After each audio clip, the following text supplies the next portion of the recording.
Desmet next to him, his familiar arrow pointing down helmet.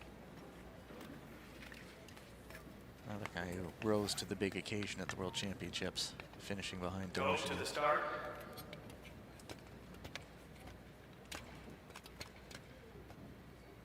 Ready.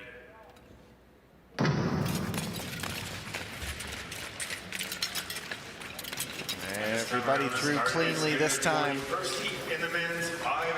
And it's really Dubois, Desmet, and the rest of the field. Steven Dubois putting to use that beautiful speed track that he has. You can see how wide he's exiting these corners. Nice control in front, looking nice and relaxed. Kolesh trying to keep it close with Chenko, and then Moon. And now they do all square up. Steven Dubois lost a little bit of his footing there, lost some speed. And it's Dubois and Desmet really not bothered too much in that one. Yeah, they're just heading into that last lap. Steven Dubois just kind of came back on his heels a little bit. That stumble just cost him to lose some speed. Everybody kind of bunched up behind him there. Got that pack tight together again. So first hurdle cleared for Steven Dubois.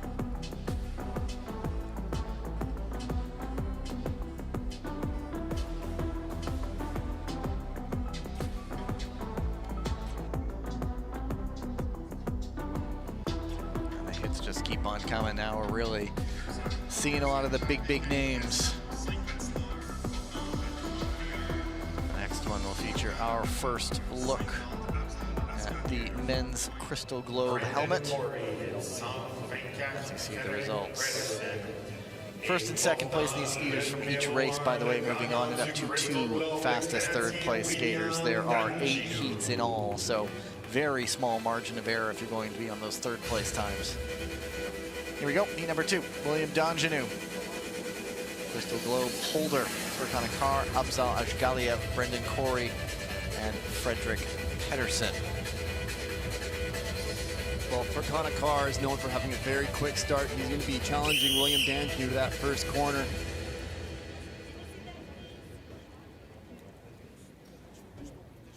Coming into this last year, we would have said that maybe the 500 isn't quite Dongenou's strength, but yeah, he showed he's just as good in 500, 1,000, and 15. Position 1.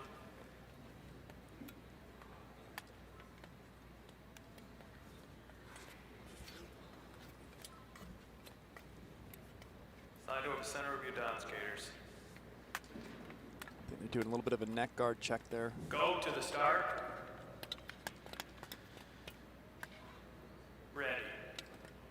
And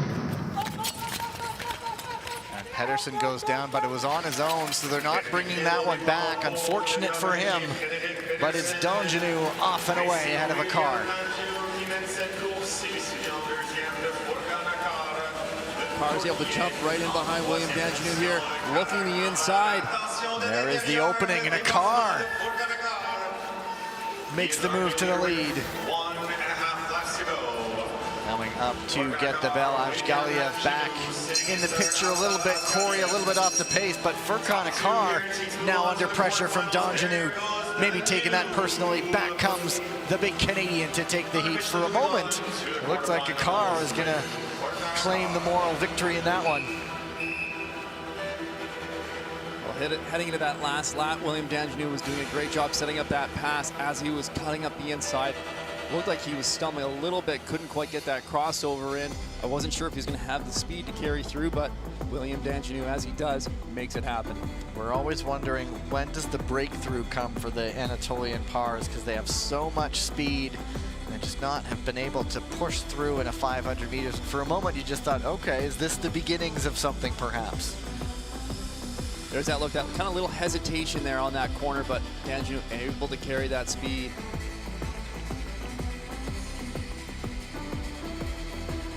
It's the fastest time we've seen today, 41.10 from Dongenou, 41.16 from the previous heat of Steven Dubois. I do believe Dongenou spent some of his time. I think his family has a maple syrup farm. So when the season came to an end, he spent some time on it in the sugar bush. Heat number 3, Jens van 't Vout. Thomas Natalini of Italy, the Italian Gladiators. Peter Iashapati of the Falcons. Peter Grosclose of the Philippine Tamarods, and Enzo Prost. There is a look, another new helmet as well. And he just turns to his teammate, Itzhak Delat, and said, this is what I want. And I wonder if Itzhak goes, you got it. Off he goes to paint those designs. The lion right on the helmet for Van 't Vout. Of course, he grew up a little bit in Canada.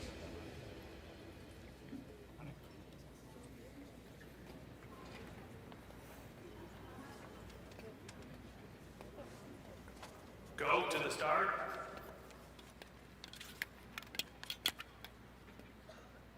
Ready. And just checking, Natalini actually has the Italian flag on his blades. Nice little custom feature in that coloring. The personality now coming through. First it was the helmets, now it's the skate blades, but it's Van 't Vout off and away. Well, just watch Jens van 't Vout. As he comes off that pivot, he is so low, and he's able to explode out of that corner. His left leg, he just gets such a deep positioning on that. And about Van 't Vout, Natalini, 1 and 2. Natalini last year, memorably, lost it on a corner in Milan, tried to stand up as he head towards the mats, but he's so tall that the mats kind of undercut him and he toppled right out of the arena. That time, Nobody was injured. Nobody was injured. He was fine. He was back racing again. That time, kept the blades on the ice. Finished second, Jens van 't Vout. Winner once again. Jens van 't Vout with a 41.02 there. Natalini 41.08. These are getting faster. Van 't Vout did some of his off-season, went to Curacao, South America, did some deep sea fishing, caught some tuna, sharing the pictures of that. And there he is, Van 't Vout and Natalini 1 and 2. Yashapati 41.308. That one is the fastest third, oh, no, pardon me. Yep, Yes, it is. third. Fastest third so far. Heat number 4. First look at Pietro Segal, Lin Xiaojun, Quentin Vercock, Reynes Berzins, and Huang Dai-Han. I mean, this is a heat. Good luck handicapping this one, especially now that you have Huang Dai-Han back in the picture. Well, Huang Dai-Han coming in unranked, being in position number 5. It's going to be a challenging spot for him to start from, but he is certainly capable. He's got speed. He knows how to pass, but going up against the likes of Pietro Segal and Lin Xiaojun, 2 decorated skaters in their own right. Vercock also has international medals on World Cup. Berzins as well. First look at Segal, so consistent last season. Go to the start.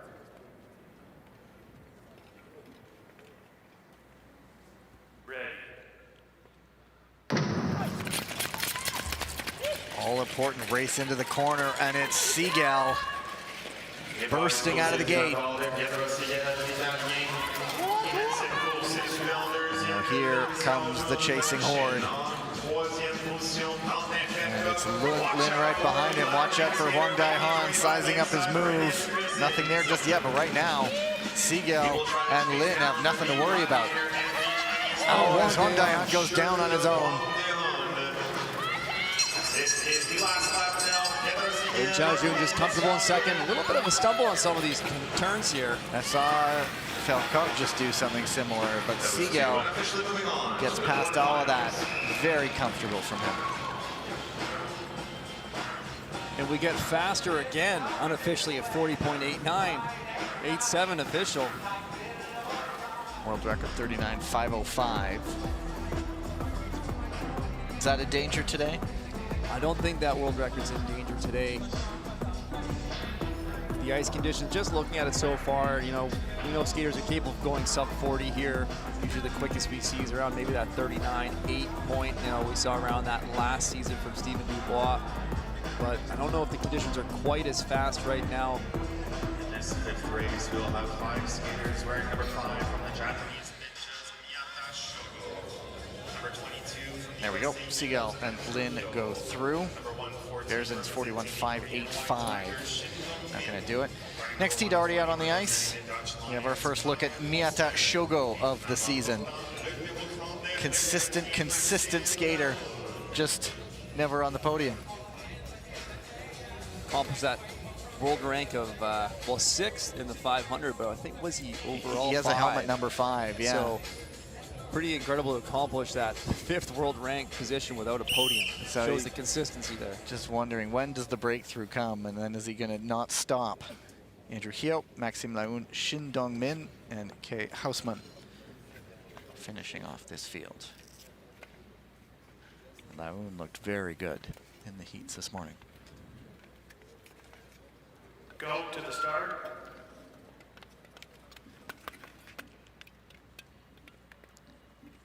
Ready.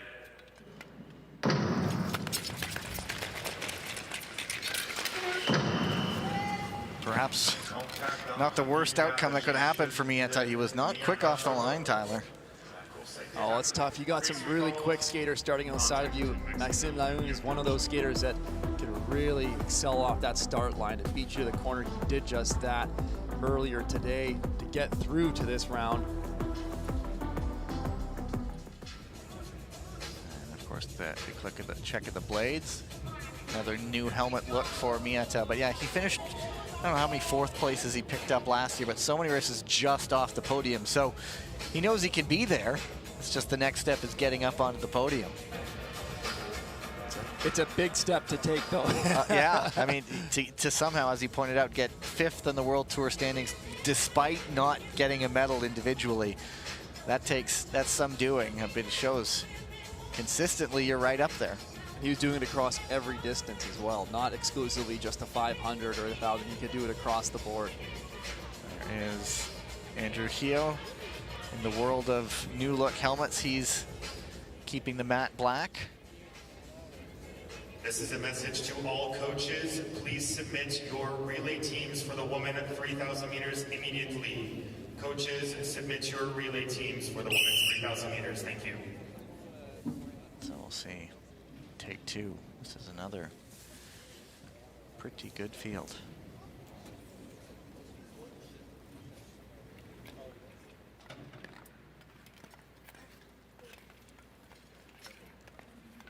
Go to the start.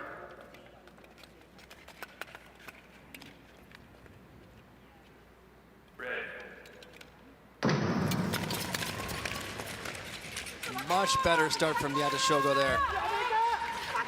Keeping his position 1, Hio behind him. It's good. We have Japanese ninja Miyata Shogo out in front. He's followed in second by Andrew Hio from the And United then States. Hausman takes a look on Shin. Nothing there. Now the moves for the lead, and it's Laoun. What a double inside pass from Maxime Laoun.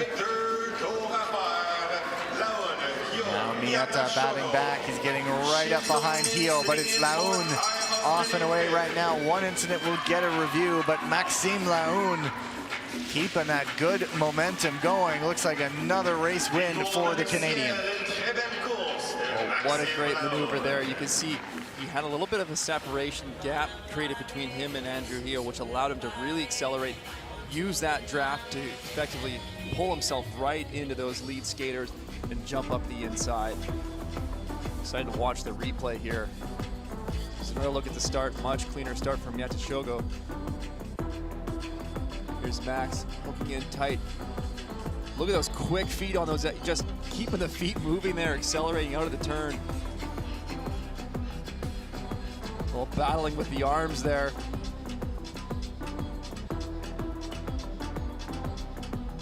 Hio, part of that sort of ascendant U.S. men's side who really started to make some gains last year.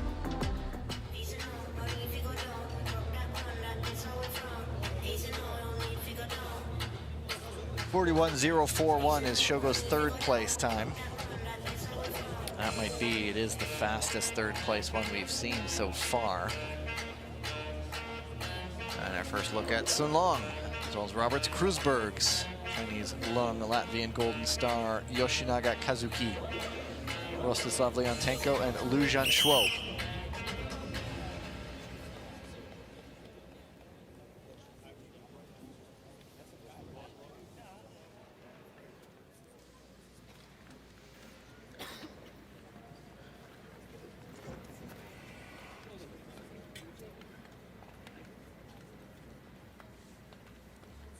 Go to the start.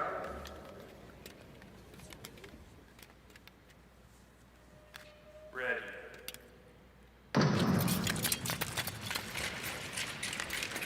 Frisberg's made a nice return to the international podium last year, picking up a number of medals. Frisberg's 1,000 meters last year were just phenomenal. One of those guys who likes to get to the front, and I mean, he's a mountain of a man. Good luck trying to knock him out of the way if you're trying to pass him. But right now, Sun Long, great veteran, who really had a number of good results last year. Yoshinaga with that tidy inside move with 1 to go. And is he going to go for the lead? Frisberg's trying to battle back Sun Long. He is going to take the heat just ahead of Yoshinaga. What a quick race that Sun Long just put down there. Very controlled skate, very quick time, 40.74.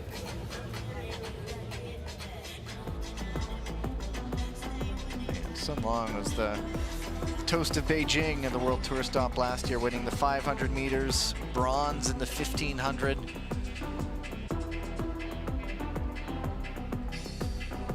We first saw him winning a world championship in Rotterdam. Our first race weekend in person.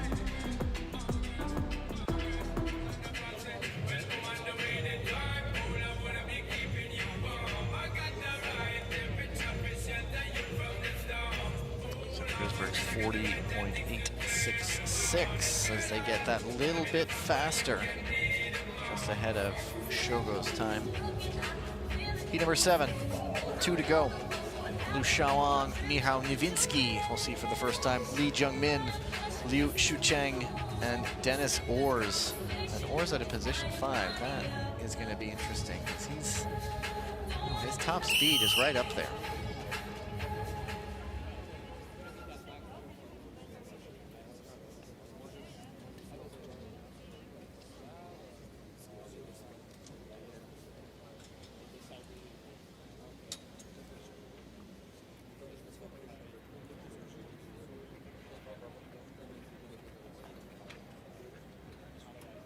Go to the start.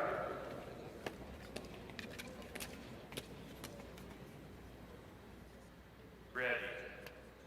And it is Liu off to the start, but they just almost made it through that first corner, but called back due to the bump. Michał Niewinski was quickly gesturing to his team there. Grab the wrench. We need to do a loosen and tighten. But he still has to wind his way over there, slowing down.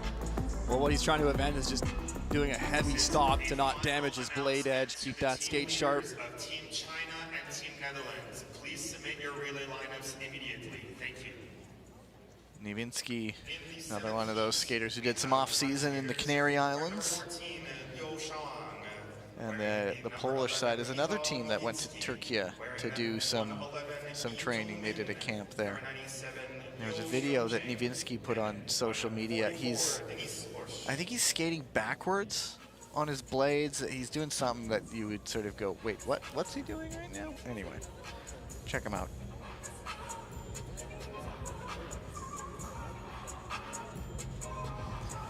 Well, it's really interesting. Last year we talked a lot about the Crystal Globe, everyone trying to accumulate their points to work towards that title. We're going to be doing that over the next 4 World Tour stops, but on top of that, you have that added pressure of the Olympic quota spots, the qualifications for your team, competing against your own countrymen to qualify to the Olympic Games based on your performances over these World Tours. And so for some of these deep teams, there's races within races. Exactly. Go to the start.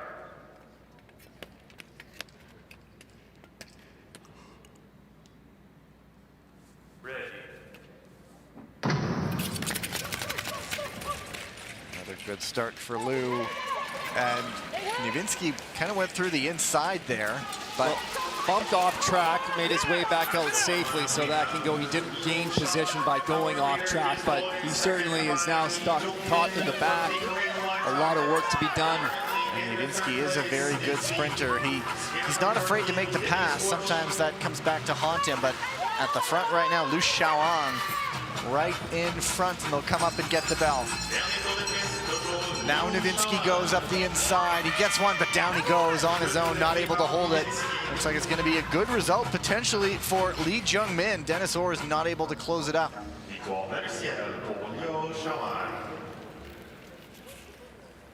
And there's always those surprises of who's going through the repechage, and well, you might get that with Michał Nowitzki. Yeah, certainly not the start that Michał Nowitzki was looking for there. A lot of jostling. Lee Jung-min giving him a lot of pressure off that start. Nowitzki on the podium here in the 1,000 meters, sharing a podium with his training partner and good friend, Robert Krisbergs. There's a look back. So yeah, he really gained nothing, but he kind of cut the apex in the corner there.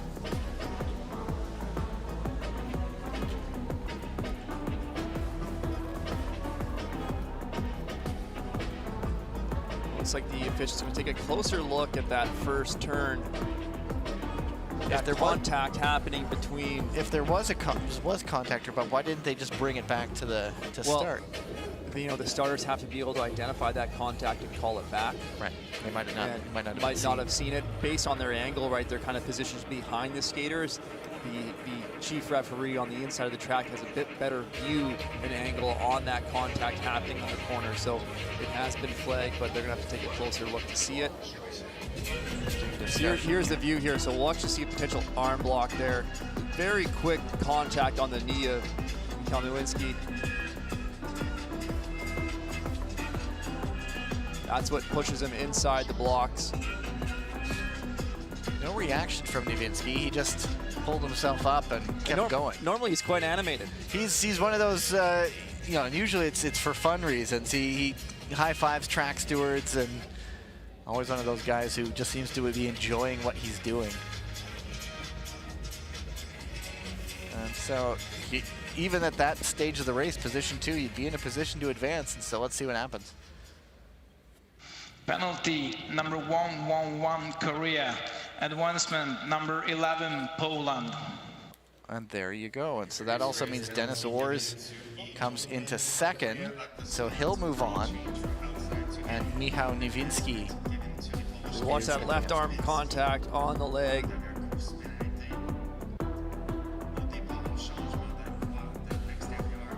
So there you go. Either way, Lu Xiaoang 41.129 winning that heat. We get into heat number 8. Another look at Brandon Kim, Denis Nikisha, Lorenzo Previtali, Łukasz Kuczynski, and Lin Chunche of the Chinese Taipei Blue Magpies.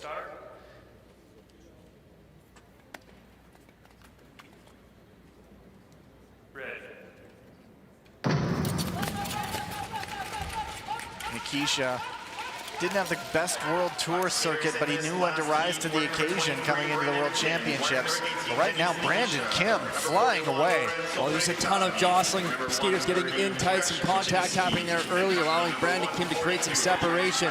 But Denis Nikisha is now going to try to track him down. The review that I got from the U.S. trials was that Brandon Kim was very impressive, and looking like that continues as Previtali gets up into second. Nikisha is pushed wide, but Brandon Kim going away to a convincing victory here. And he will cross at 41 even, 41.04. Previtali gets up for second, just ahead of Kuczynski. There will be that incident reviewed with him and Nikisha.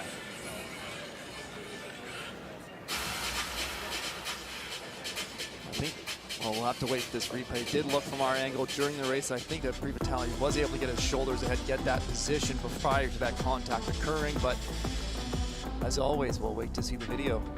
So there's a guy to that tight entry. The skaters getting caught up together, allowing Brandon Kim to skate freely, create a gap. Here's a look at that pass. Previtali there. It's just shoulder to shoulder potentially. Yeah. It looks like it has been cleared. So yeah, just all part of racing. A good win for that young man. Well, you can see the emotion coming through. You might not typically see so much celebration from around this early in the competition, but these are athletes guaranteeing their positions up to the next round, which is going to be qualifying positions for the Olympic Games. Certainly a good shot in the arm for Brandon Kim taking that heat.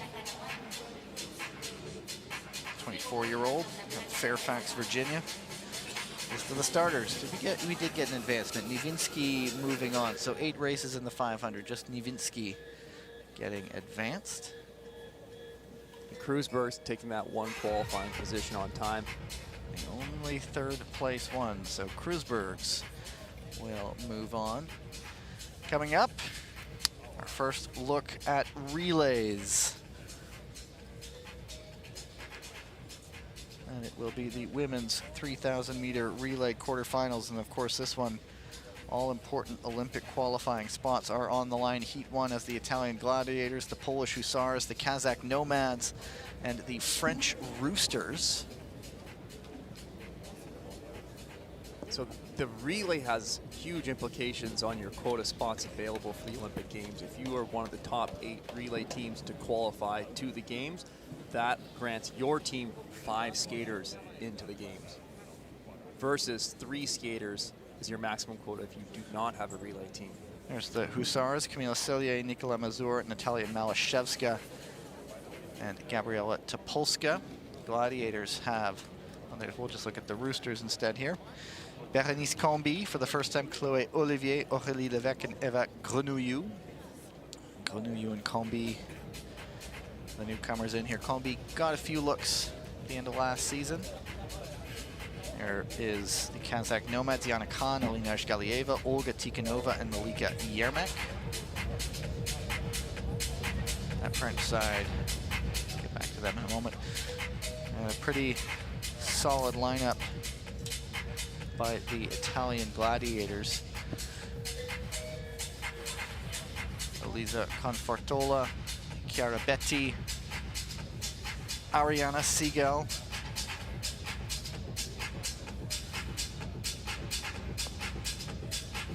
and I believe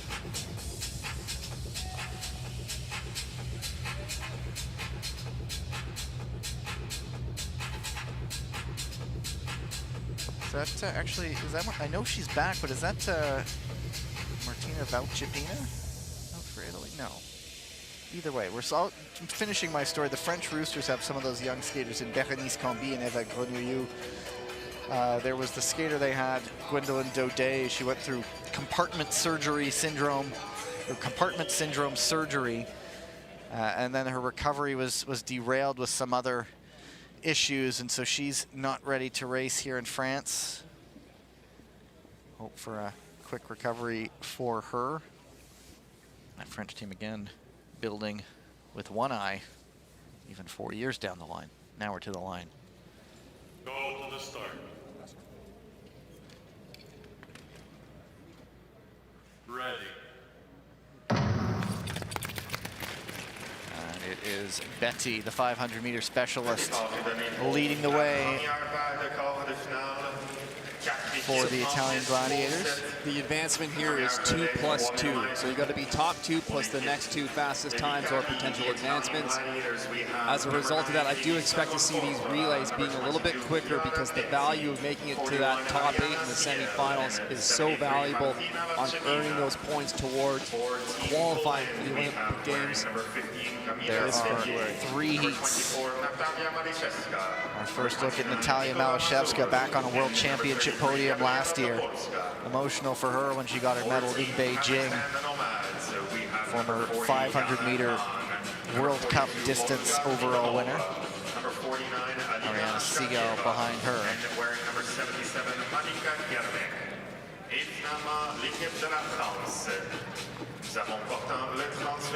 So we'll just be keeping an eye on these lap times. So we see them tracking 9.2, 9.1 now. It's just good barometer from we're watching the following races to see if they're tracking on time and on pace with the previous relays. Camila Cellier leading the way. Elisa Confortola right behind her. After the first 9 laps, The Gladiators, remember, did win the first World Tour gold medal last year in the women's relay. It's a race that the Canadians crossed the line first, but they were penalized, and the Gladiators got the victory. The second weekend, Italy, the Gladiators picked up the silver medal, and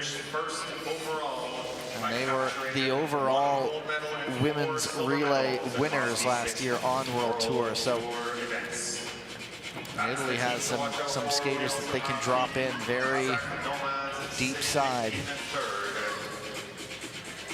Well, this relay staying tight together. Earlier, the Nomads were looking for an inside pass on the Gladiators. It just wasn't there. There was some contact that created that gap, but they were able to close it back in. All four teams tight together and still clocking in those low 9-second lap times, 9.0s, 9.1s. It's a good pace to this race. The Nomads picking up a women's relay medal in Beijing on World Tour last season. That was their first ever World Tour or World Cup medal for women ever. And it's a nice move up the inside. I believe that's Aurélie Levesque. No, now it's Levesque on the ice for her. That was Combi. But off at the front. Class of the field right now as Camilla Cellier comes in, but a nice pass on the push there, Tyler. Beautiful pass there, well executed. The timing of those exchanges is so critical because you can make some really easy moves on those exchanges if you get that timing just right. And being in that lead position sets you up very well to make cleaner exchanges going forward in the race as we move to the final 6 laps. You could just see the level of intensity raised in these relays already because these athletes know what they're fighting for. And it's Ariana Siegel, Natalia Malashevska, and it's really anyone's race right now. 4 teams really closed up. One more exchange is coming. You'll hear the one more gun. And it is Betty. She will bring in Elisa Confortola, and now the gap reasserts itself. This is the last exchange now with Elisa Confortola. Even if you're back in third here, you're still pushing for that time. That could be the way to punch your way through to the semifinals. And it's looking like it will be 1-2 here. The French are racing for time. Confortola and Cellier going 1 and 2.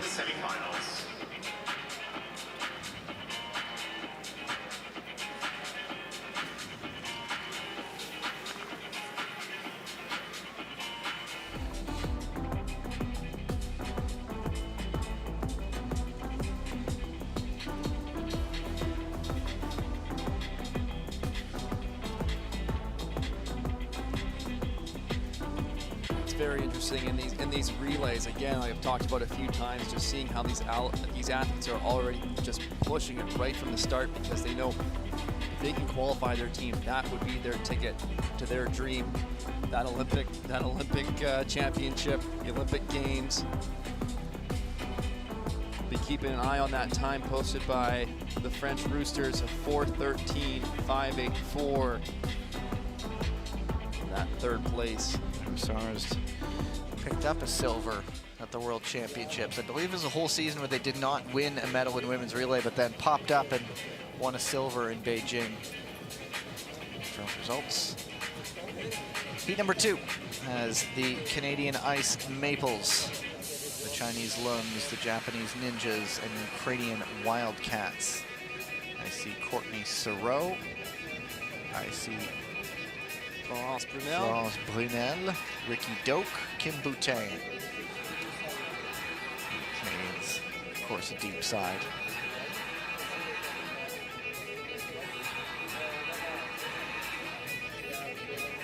Look at Sereau. I said she went 9 for 9 at the Canadian trials. They did each individual distance 3 times. She won all 9 races. I would think that even by happenstance there would be a loss of a blade or something to take you out of position, but no, she ran the table.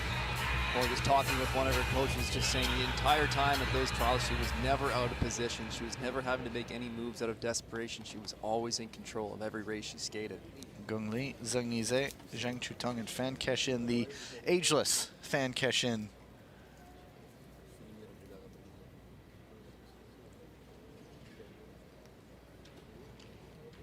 Go to the start.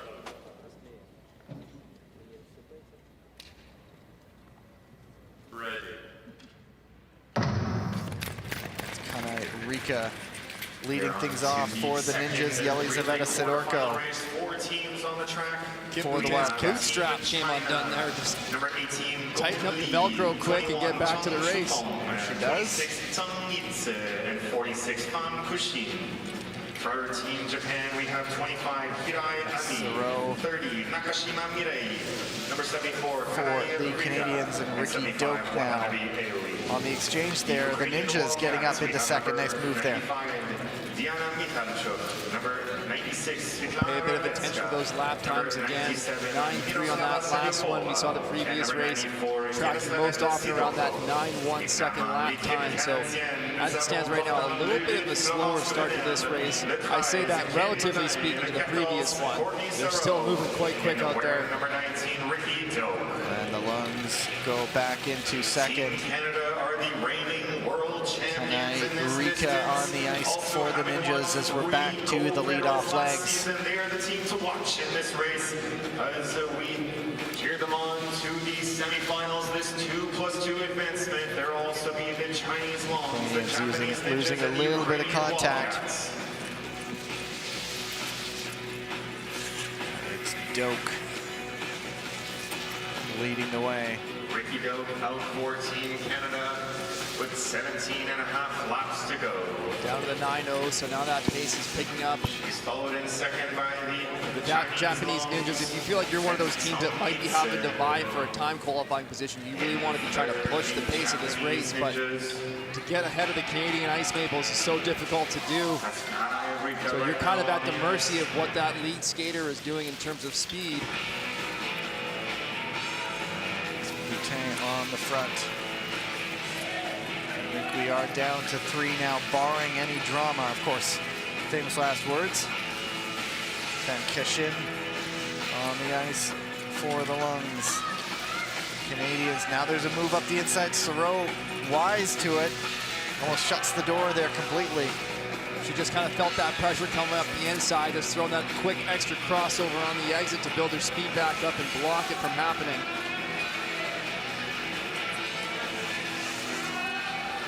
Ricky Doak pushing Phil's down right now. Now separating the 3. Team Canada still out. It's a good skate by the Ninjas, just sitting in the draft. Now there's the move for the lead. For Team China, taking the lead right in front of the ice. Zheng Nize. Coming on to 9 laps to go. Making the move. Watch the Ice Maples here, try to see if they respond. Japanese Ninjas, only 2 spots available Now to there's move a on gap. to the semifinal round. A little bit, but heads up by the Ninjas to just close it right back up. Now there's a move for second. Well, Fancation just put a bit of a deep track on Courtney Soro. She ended that turn, forcing her out wide. The Ninjas moved up, but Courtney Soro kept that speed going along the outside to reclaim second position there. Warning shot that nothing is for certain. Canadians, of course. Did they win a gold medal in this at the Worlds? Yes, they did. 5 laps remaining in this race. There's that little gap there, but that could be used to your benefit, creating an opportunity for you to accelerate into that pass. But Florence Brunel loses her footing and goes down. You're going to have to get a tag up. Ricky Doak coming out. And there is one more exchange allowed, but that has taken the Canadians right out of it. It is the Chinese Lungs coming up to lap the Ukrainian Wildcats, and it's looking like top 2 as they make their last exchanges. But oh no! The Ninjas are down. I do think they got a tag up, but their skater's off balance. I don't know if they tagged. The skater's still holding her arm out here. And I think one of her teammates is telling her to get off. And there's just no communication. I think it was Nakashima Mide who was the one who fell and then said I didn't tag up and then kind of stopped thinking maybe she did. And so they will sort this out. But the Ice Maples do get second. that created some certainty, confusion there. Was the tag up made or not amongst the Ninjas team? So Nakashima went down. One of her teammates, I couldn't see who did get close anyway, but she was off balance. But then a third teammate was saying, no, no, get off the ice. And Nakashima got up and started to continue saying, I'm still going, but then also stopped herself. And so this might be the Brunel incident.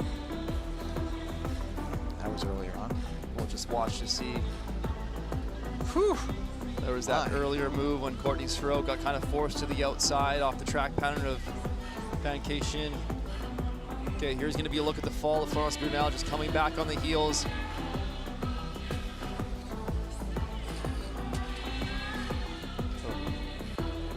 And so Nakashima had to weave around the Chinese skater who was going off. You won't see the tag up there, but all the while, after all that drama, the Chinese lungs do come through. Well, that was an incredibly fortunate series of events. If the way things unfolded for the Ice Maples there, I wonder if it was just kind of a moment of all of a sudden the Ninjas are saying, oh wow, we got this position kind of locked. Okay, you take that split second, you mentally relax, and then you just lose it. You just lose that concentration for a moment. Sometimes when you're in the heat of the race, you're just focusing on what you're doing. You don't have that opportunity to have that mental relaxation. All of a sudden the door opens, oh, we're wide and clear, and then you make that little mistake. So yeah, Nakashima had to weave around Chinese skater going off and then just lost her balance. And there's the results. So the Wildcats, after all that, finish in third. 4:23.776.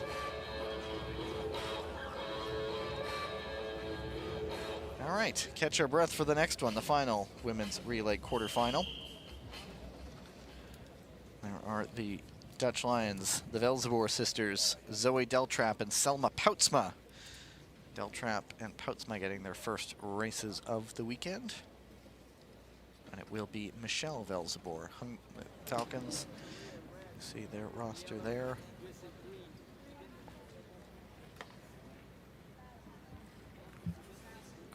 Stoddard leading it off for the USA Eagles. Ready. Sophia Konya for the Falcons. So Stoddard, Santos Griswold, Julie Latai, and Eunice Lee. Latai getting a full season this year. Well, I expect a quick pace from this group of skaters. Sandra Velzeboer leading the way now. But look out, there is Kim Gi Lee. Number 28, Zoe Deltrap, and number 83, Selma Poutsma. Deltrap, the Falcons, Shiliche Nemeth on the ice for them. Number 6, Kim Gi Lee, number 17, Shim Suki, and Dutch number 78, bronze with the Worlds in this event. But of course, as you can just see, as you just saw in the previous race, perhaps more than any other in the relay, just about anything that can happen sometimes does. And wearing number 52, Bakshkai Sharadusa. And finally, for Team USA, the Eagles, we have number 1, Kristen Santos Griswold. Number 3, Tracking around those same 9.1 second lap times that we've seen in previous heats. Julie Latai. The third place time from Ukrainian Wildcats to 4:23.7. Not very quick, so certainly achievable. Really racing for top 3 positions here, barring no advancements in this race. Deltrap is on the ice, the pink helmet. And she'll bring in Selma Poutsma back to doing a full season here after missing a chunk last year.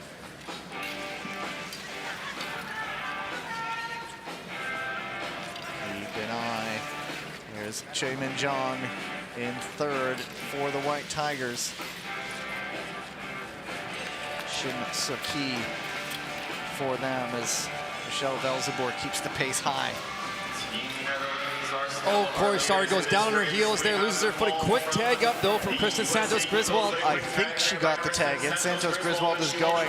Stoddard had her arm out and almost took a bump and dropped her hand, but Santos Griswold, I think, got the tag in. It's Eunice Lee on the ice for them, but it appears down to 3. Will it remain that way? Deltrap, Shilache Nemeth, and Choi Ji-hyun. The Lions still controlling from the front of this race. Let's keep an eye on the White Tigers as we move to 10 laps to go. Choi Min-jung looking like she's setting up here. Looking around the outside. Nothing there, hooking tight. Did she make the exchange on the pass, or the pass on the exchange? No, it's not there. The Falcons and the Lions closing the door on the White Tigers right now. It is Michelle Velzeboer still leading now. Alexandra, her sister. Well, the Hungarian Falcons are doing a terrific job of holding the White Tigers back. It's no small task. It's Kim Gi Lee behind her right now, and perhaps she's sizing up a mover, perhaps on the exchange. Here we go. Tight entry. Held off again. Shilache Nemeth. It's number 39, Shilache Nemeth. Rebecca holding on to that second spot. Right behind the Dutch Lions. All the while as that drama unfolds for second place, Choi Min-jung. That allows a little bit of breathing room for the Dutch, but now the move for second. Is it open there on the outside? Choi Min-jung keeps it going. All the way to the lead, and now they'll do their exchange. Well, that was a beautiful audible they just called mid-race. Say Choi Min-jung stays out for that extra half lap to make that pass complete before exchanging, and now they'll exchange to get back on sequence. And that has sapped the legs of the Hungarian Falcons. They were riding in second for so long, but that has just snapped everything. 1 to go. Gili, Alexandra Velzeboer, 1 and 2, and whew. The Korean White Tigers, the Cardiac Kids, leaving it late, but finally getting that opening. Well, there's just some veteran experience there that we saw from the White Tigers team. That adaptability in the moment of the race, Choi Min-jung just throwing it down on the outside. Look, I'm doing this, I'm doing it now.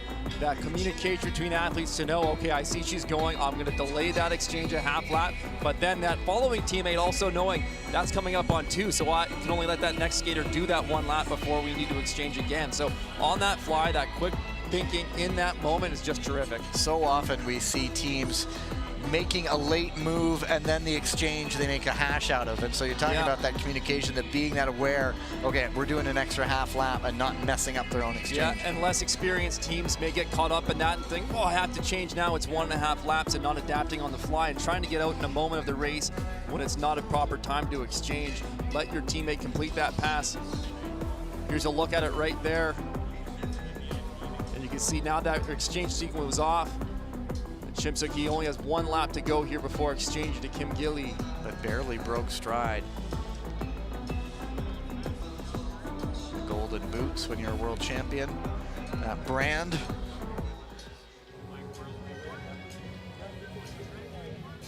There you go. It is the Falcons getting one of the 3rd place advancements. 4:11.814, unfortunate for the USA Eagles. And you see the ice resurfacer coming back out. And that means we are heading into a quick break. We will take a short break. Racing will resume at 3:05 p.m. So you hear that, it's 3:05 local time, so that's 15 minutes from now. So stay with us, we'll be back.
波结合一起奔赴自然。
Thank you.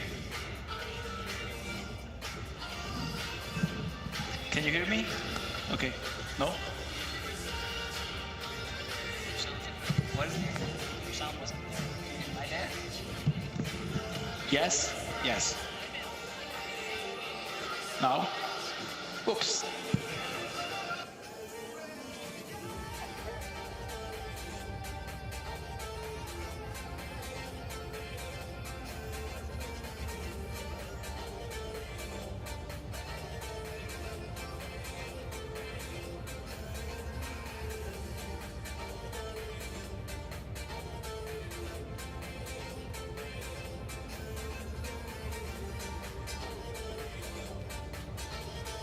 Lights are back up inside the Maurice Richard Arena. That means return to action is just about at hand.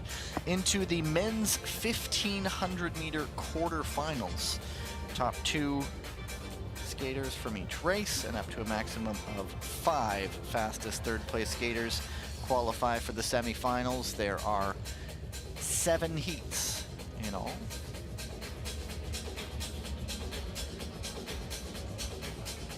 Track stewards back on the ice.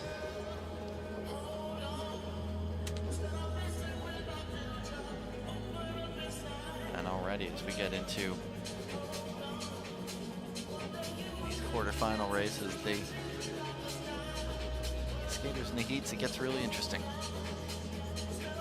Well, already, if you can qualify through these heats to the semifinals, you're ensuring that you're getting one of those top 24 positions.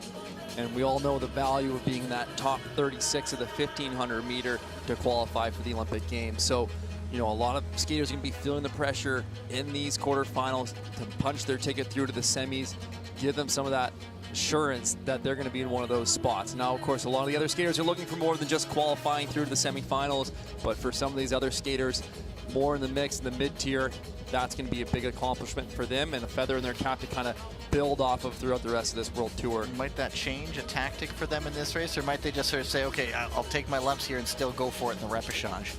Well, I think it might change their tactics. It's that added little bit of pressure, right? You may see some skaters being a little more antsy to get out, get the speed going quicker. Maybe they are thinking, hey, my best shot is on these qualifying times. Maybe I'll push the pace and try to get that third place position.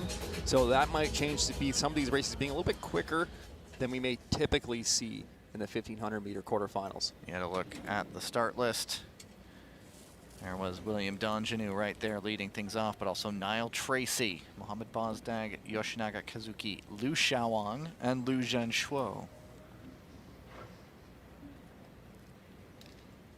Go to the start.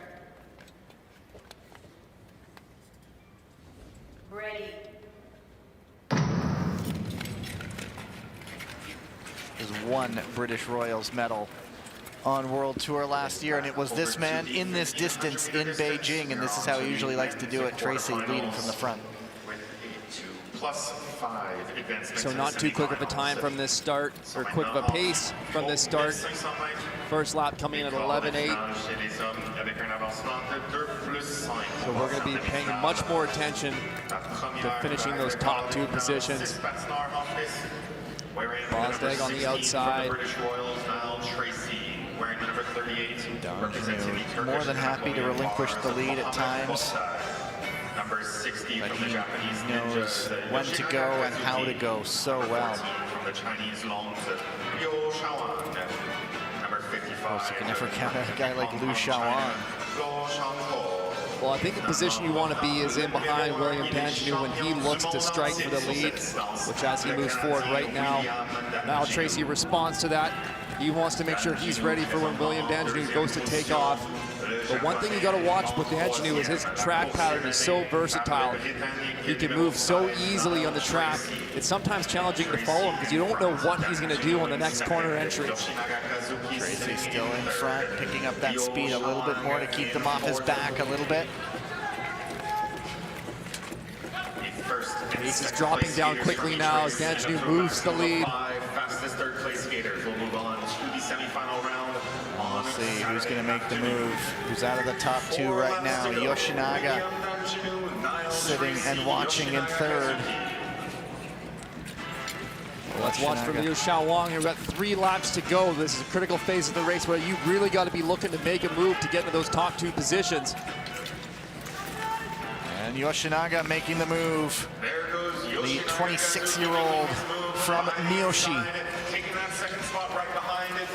And he will get the bell, and Liu now up into 3rd.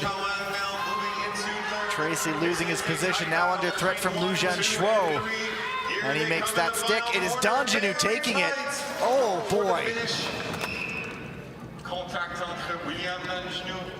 So at the line after crossing, Danjanu sort of got jostled off. There were a couple guys there, 3 guys going for the line, and then Liu Zhanshuo had a whole lot of William Danjanu upon him. Well, skaters, when they're shooting the line, they get a little bit off balance. Danjanu takes a contact from the other side that just puts them over there after the finish. But we're gonna have to go see that video or replay at the finish line, get that photo finish camera out, because that was very tight. Be looking to see who was second between Liu Xiaowang and Yoshinaga there. Just look at that finish again. And William Danjanu just first looking to avoid Liu Xiaowang, and then hits Liu Zhanshuo.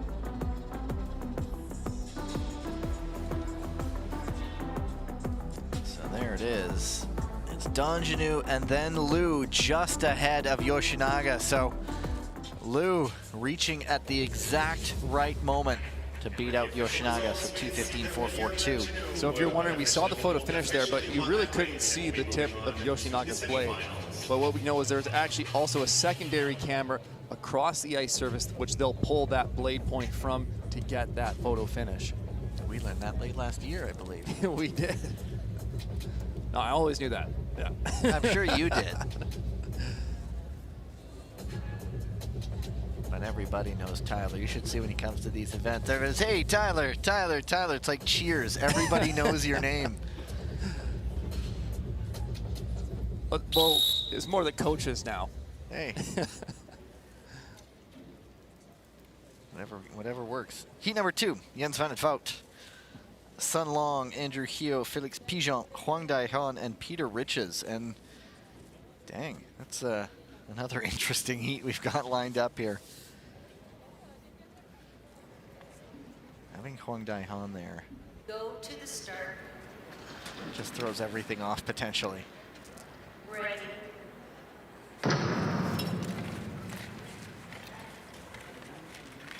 Just having such an experienced competitor.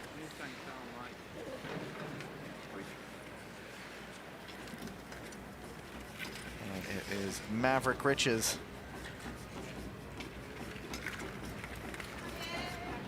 On the front. Pigeon. They're on to the Talking about some second of his quarterfinal form, race he was in now. one of those 6 skaters. preseason Wearing number tournaments. 2, the Dutch Lion, Jens van Valt. Wearing number 9, And of course, Jens van het Sun Vout, that Long, duel with number 22 Danjanu, from the USA where he made it Eagles, really Andrew interesting in Heo. Tilburg, closing up those Crystal Globe standings. It was not a victory lap for the Canadian by any stretch, largely thanks to Jens van het Vout. And there you are, Huang Daihon sniffing around the front. Peter Riches really working to defend that position out in the lead, wanting to stay up front. He's followed in second by Huang Daihon. Again, you got to be careful when you're out in the lead. You're breaking that air friction, so everybody's in your draft. You're usually working a little bit harder to maintain that position. You got to ensure that you don't fatigue yourself too early before the race picks up, and that top speed really ratchets up in the final laps of this race. As Pigeon works on the outside, contact on Riches from behind. Put the hands out to keep Riches up there, or just almost balance himself, but nothing really affected, just Pigeon lost a lot of speed. Peter Riches still controlling this lead with 5 laps to go. Watch for Jens van Valt. He's going to be looking to strike now. You can see he's building up to go on the inside. Double inside pass up to the lead. Huang Daihon follows suit. Third to first in a moment. Here comes Sun Long. But it's Jens van het Vout timing it right once again. Inside, 3 to go. Huang Daihon now under a challenge from Sun Long. Strong defensive pack from Huang Daihon there. Sun Long was trying to make that inside maneuver. running out of time coming up on the bell lap. And it is Van Fout off and away. Dahyun going deep into that corner. Is almost throwing off Sun Long. Andrew Heo pushing late, but it's Sun Long up for second. Oh, great eye, Gavin. You could see Hwang Daeon was fatiguing there towards the end of the race. You could tell that Sun Long was looking to make that pass on the outside, so he adjusted his track, tried to do everything he could to kind of upset the track pattern of Sun Long, but Sun Long was able to maintain that speed, complete that pass, just going around the outside. So Rich is in the lead for so long, just not able to hold on. Pigeon, I think his cause was lost when he just lost a lot of speed there, bumping into the back of Rich's. Well, it's so tough when you make a move to try to get to the lead. You have a contact, you drop all the way back. You really have to try to mentally reset, get yourself back, focus in the race, lose that frustration that you might have had. Here's another look at that earlier move from Pigeon where he lost it. And then Van Fout third to first in an instant, and that allowed Hung to slip through as well. But then the battle for second very much on. Sun Long on the final turn, the double fist pump.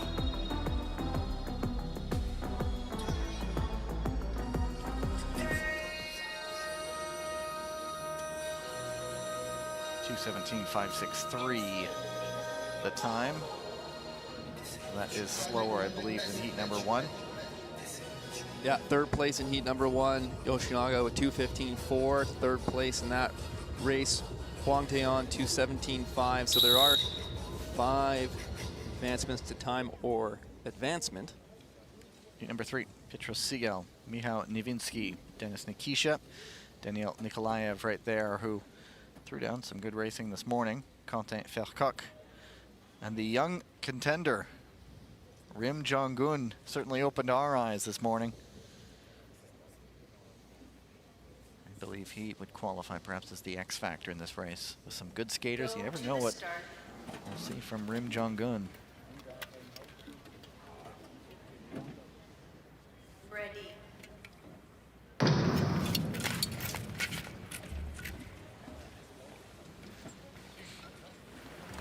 Niwiński, Nikisha, perhaps more sprint specialists. But Niwiński, see the 11 on his helmet. You do have to be pretty decent all-around skater to get top 10 or just outside the top 10 in the World Tour standings. So a lot of his results in the 500 and the 1,000, but he's not afraid to mix it up in the 15. Well, interesting to watch the tactics here of Rim Jong-un sitting way in the back. We saw the same thing earlier in the qualifying round where he sat in the back to make an outside move. Now he's winding up on the outside. Relaxed little move while the pace is still slower. Still in those 11-second lap times. Will drop down now. Sigel in third, and there is Rim Jong-un. Daniel Nikolaev, but here comes Denis Nikisha.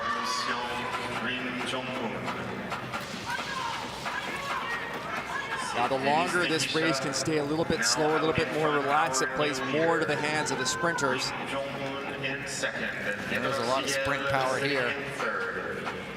A lot of them are at the back now, but Nikisha, elite 500-meter speed. He's got Sigel behind him, who is very much an all-rounder. Petros Sigel winding up around the outside of Nikisha, taking the lead here. Rim Jong-un looking to respond. Rim Jong-un moving in 2 seconds. Sigel did pick up a bronze medal in this distance in Montreal, week number 2. And he picked one up in Tilburg as well. But it is Rim Jong-un now just skating racers off behind him. Nikisha can't stay with it. Vercoq, Niwiński can't stay with it. The only 2 remaining are Sigel and Nikolaev. And even Nikolaev is struggling now, but Rim Jong-un adding to that young resume. And he can now boast a victory over Petros Sigel. Well, Rim Jong-un looking so relaxed in the front there, right to the finish. You could see Petro Seagull putting a little bit of work to stay with him, trying to look for opportunities to make a pass, but of course, in that second position, not looking to make anything desperate at that time. Seagull giving him a congratulatory pat on the back, and another race win for that young skater. What else is he capable of?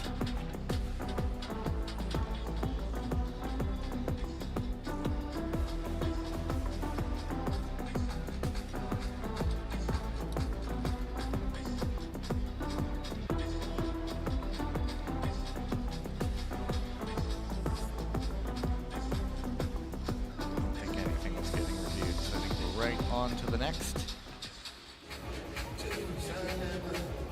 There you are. Rim Jong-un, win number 2 on World Tour. Petro Seagull and Daniel Nikolaev, 2:19.207. We'll have to watch. Number 4 is out. Miyata Shogo. Another one of the exciting Japanese ninjas on the ice for the first time this weekend. Felix Roussel, Itzhak Dalat, Liam O'Brien, Daniel Ibog, and Peter Yashapati. And very new bright helmet from Itzhak Dalat. I think he designed one in the offseason. I think he's a metalhead, and so they have battle jackets. He designed a battle helmet with a bunch of band names over the helmet. But Itzhak Dalat, the man to go to when you want a fancy helmet design.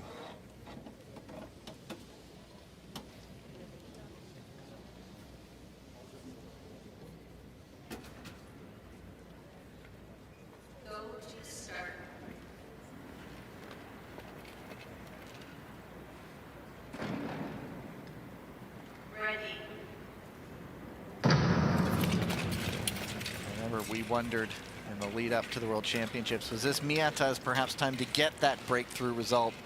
And in the end, he actually did not get some of the results that he was putting up on World Tour. And so we'll wait to see if this is the weekend that Miyata comes through. But so consistent, but it's been consistently off the podium. But only just. 27 representing the Dutch Lions, Itzhak Dalat.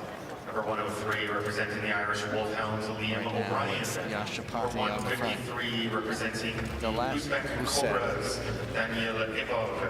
Number 45 representing the Hungarian Falcons, Tour win last season.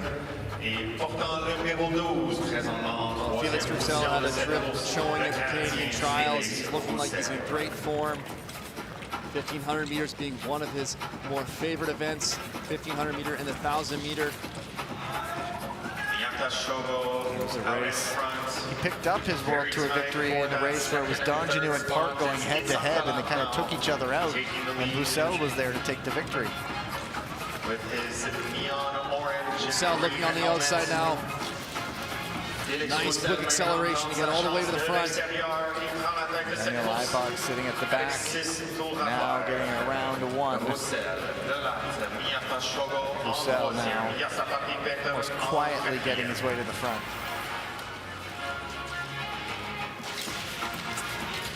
Just about anyone could take this race.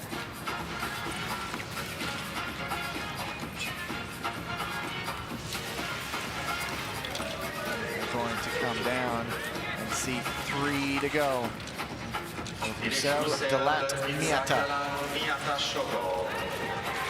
Itzhak Dalat sitting very nicely in second position. He's going to have to work to defend Miyata Shogo here. He's moving around on the outside. He's able to make that wrap complete. Nice move to get into second. Miyata perhaps eyeing the lead at the bell.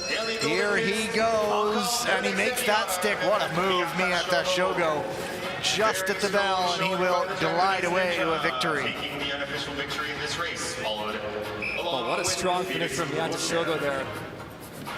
Timed it well. Well, a little emphasis with that outside pass in the last lap on Felix Roussel. So Miyata Shogo looking in good form. It's a lot with this World Tour is all the athletes are a little bit on edge. And where do I stand against everybody, right? Trying to get a feel for how you are against your competitors this year. See what paid off in the off season. And Miyata Shogo looking like he's in some good form right now.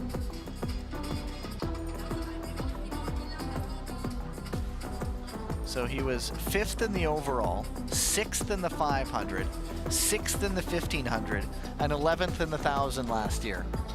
overall, Miata. So talk about consistency.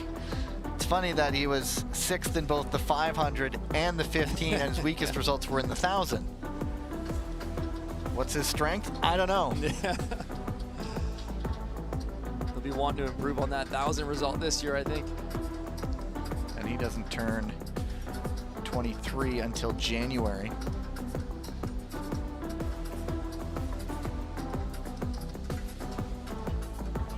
But a good win for him. One of the stories that we're watching intently this year. Does the breakthrough happen finally? Roussel 2nd, and Delat now 2:16.314. We'll have to see how that holds up.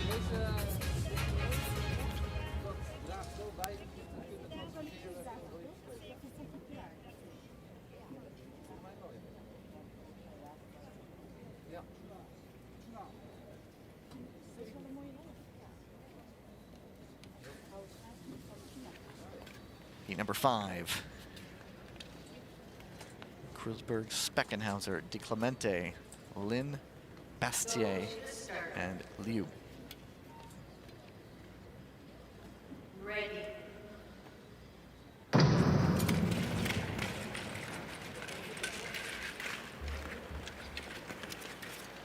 De Clemente, one of the skaters who caught our eye last year. Never afraid to mix it up against some of the bigger names in the game. We're on to the 5th quarterfinal race. We're number 7 from the Kreuzberg's really up to his office right now. Well, Kreuzberg's last year just showed his strength from racing from the front. Most often he was doing it in the 1,000 meters, just so strong from the lead, so well executed at just progressing the pace slowly but surely, just making it increasingly difficult for anyone following him. We'll see what kind of form he's in now. We haven't seen him in one of these longer events yet, so keep an eye on Kreuzberg's in the front. But he is such a strong guy. I think it was here in Montreal, he went shoulder to shoulder. It may have been Speckenhauser trying to pass him. And, you know, shoulder to shoulder, and the Italians get just bounced off Kreuzberg's and into the pads, and they reviewed it, but it's just, no, you just guys went shoulder to shoulder against a very strong guy. Well, it's funny. Sometimes you're used to those bumps, and everyone usually gives, and some people just feel like, you know, they're unmovable objects when you make contact with them, and I think Kreuzberg's is one of those. The battle begins behind them. De Clemente hanging on to 2nd right now. Speckenhauser, no slouch either. Regular A finals qualifier. Then Etienne Bastier, also one who showed well last year. Well, you're seeing Kreuzberg's drop these lap times now. That last one, 9:0, so he's progressing this pace very nicely. 9:0 again, just slightly quicker than the lap before. Coming up on 3 to go, though. Can he have the legs to sustain this? Lin trying to get up into 4th. Bastier holding them up a little bit. But De Clemente doing a great job of keeping Speckenhauser off him. He's not challenging Kreuzberg so much, but now he is. Lin Jiaojun back and forth with some work to do on this belt lap. De Clemente challenging for the lead. Kreuzberg's able to hold him off. Oh, De Clemente just hung on the corner. It cost him a lot of speed, though. And it's Kreuzberg's Speckenhauser. And did Lin just outreach De Clemente? Lin may have just snuck De Clemente at the line. Clayton De Clemente was skating a phenomenal race. He dropped the head there. He knew it. Yeah, I think he might want that back. He said maybe that wasn't necessary. I could have defended my 2nd position and just held that. Because what happens when you go to make that pass and it's unsuccessful, you lose that speed, you lose that positioning, you create an opportunity for that skater following you, which was Speckenhauser in this case. Let him get through that open door. But it's Kreuzberg's, that immovable object. When you try to pass him, he's not going to let it go easily.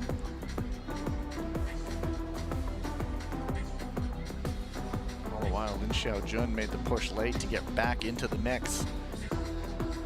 There was a look at that pass attempt, but it cost De Clemente all that speed. He needed a good entry there. Speckenhauser was there to carry his speed around the outside of De Clemente. Lin pushed. We'll see the photo. I'm watching the battle for 3rd there right now. And it is Lin. Look at that, 5/1000ths of a second. And Speckenhauser takes it by 4 I wasn't even thousandths of a watching that. second. I was watching the 3rd place battle at the line. They never say die. Well, those gladiators, you can never never go easy on them. They're always going to challenge for the finish line. Keep bringing that up with Seagull, but it's all of them. They just don't stop pushing.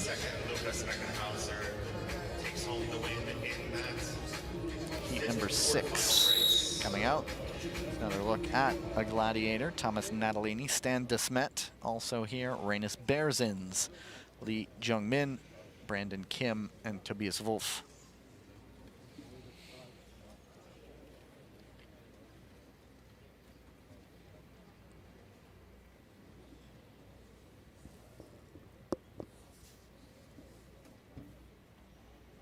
Go to the start.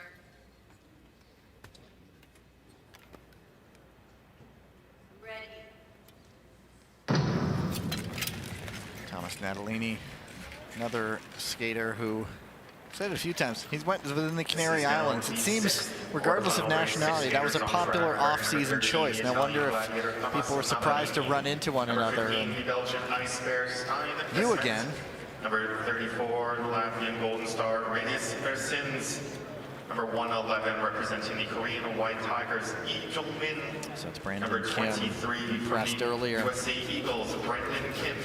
And wearing number 54 from Team Austria, Tobias Wolf. DeSmet. Last year it was silver behind Donjanu. Peaking for the big moment, did not get an individual medal on World Tour, but then popped up in his preferred event to win silver in the 1500. It's a good Worlds for the DeSmet family. Second to last quarterfinal race, 1,000-meter Worlds. Advancement to the semifinal round on Saturday afternoon. Well, a much more relaxed pace at the beginning of this 1500, but Natalini now saying, hey, I'm going to take advantage of this slow pace, make my move towards the front as we see 8 laps to go. Italians with a new sponsor on their right leg this year for this year's kit. The eternal battle for these sports is to get the sponsorship money, but look out, here comes Reynis Berzins. Well, well-timed move from Reynis Berzins there with 5 laps to go. That's very well executed, great timing in their race now that it's going quick. And he's certainly a skater who has gotten results before, but a result here would certainly be a shot in the arm for him. Lee Jung-min jumping up the inside. What a move. Now DeSmet and Natalini battling for third. Kim also there. And it is Lee ahead of Berzins. Here comes Natalini. And 2 to go. Natalini and Lee right now. It's Kim up into second, but Kim is quickly charging. He makes the move for second. Natalini trapped on the outside here. Stan DeSmet down. Kim into second. Watch for the lunge at the line. Oh, oof. I think Kim might have just gotten it. Natalini pushed, but then legs came out from under him. Lee Jung-min, though, unofficially winning it. And it's interesting, these Korean skaters who we might not have seen much of before, showing absolutely no fear and almost just rewriting the story here. Well, to finish this race, Thomas Natalini was looking to get that victory, so he was sizing up potentially an outside pass on Lee. However, that opened the door for Brandon Kim to sneak up into second. Natalini lost his positioning there and then kind of had to fall back in third before making a strike for the line. Berzins looked good for a spot in the middle, but just couldn't hang on. There's a look, Natalini looking to go around the outside. That allows Kim to sneak into second. Natalini losing some footing, but he can't give up. Still half a lap to go there for the finish. And at the end here at the reach. And this could have big consequences because this was by far the slowest heat that we've seen, about 10 seconds slower than all the previous races. So the time would not be fast enough. 2:28.288.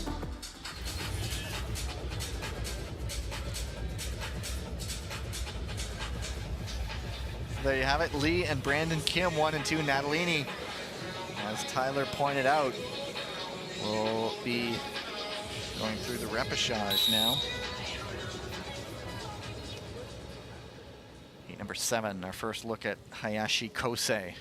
Another one of these incredibly talented Japanese skaters. Brendan Corey, World Championship medalist. Dan Koss, Moon Won-jun, Mika Klevstuen, and Simon Bastier. So another one that's really hard to handicap. Because you look at a guy like Moon Won-jun, and he's Go to the start. skating very well in this distance. Ready. So it's Dan Koss. Well, in the qualifying round, we saw Dan Koss leading that race start to finish. You see him going right back to the front of this race, wanting to control from the lead. Number 20, the Australian Racing Group, Brendan Corey. Number 21, the Dutch Lion, Dan Koss. Number 48, I was trying to upset the apple cart a little bit. Mika Klevstuen. It's a Norwegian program. They have a lot of young skaters, and so a lot of them recently out of juniors and building a program as a cohort of skaters around the same age. But this young man is fun to watch. You kept pointing it out. He is one of the shorter guys, is Hayashi, but he gets so low on the ice. So low, so incredibly low on that left leg. The only person who drops maybe as close as to Hayashi Kosei on that left leg position is maybe Jens Van Wout. Just those two skaters in particular, they get so loaded up on that left leg push. Corey up into second. I can barely sit down to a chair anymore, and he's skating. I thought you were trying to come back. Yeah. You gotta work on that Right. first. That's right. There's no seniors short track, is there? There's Masters short track, and Brendan Corey building on the outside. Yeah, that might be too soon for you. Yeah. Anyway, Koss, Corey looking, Hayashi looking, finds the opportunistic opening. Corey just had to tuck back in there, that effort. Unrewarded effort there, unfortunately, for Brendan Corey, having to get back into third. Dan Koss was able to defend the lead. Hayashi Kosei now makes his attempt to the front. Nice move up the inside. Goes Hayashi. Corey trying to find that opening. 2 laps to go. Hayashi turns 22 in just a few weeks' time. Double inside in the final Hayashi. Goodness, Moon. Brendan Corey on the outside now, never giving up. It is anyone's race. It's Hayashi, but he's losing some steam. Here comes Corey for second, and it's Moon who takes it. Wow. Moon Moon just skating phenomenally, and that was a quick race. It looked like we're seeing times in the 2:13 range. Is that it? So Brendan Corey not giving up that fight to come in third as well. So those times we'll be watching for. Won-jun out of the seeds in this race, he would have been the 4th seeded skater, but double move up the inside as Tyler spotted and then won the lunge at the line. Look at Hayashi. Well, we talked about it. Which skaters are going to take those leaps forward in this season, and whose work paid off? And Won-jun Moon's just looking like one of those skaters who's really taking a big step forward from where he was last season on the World Tour.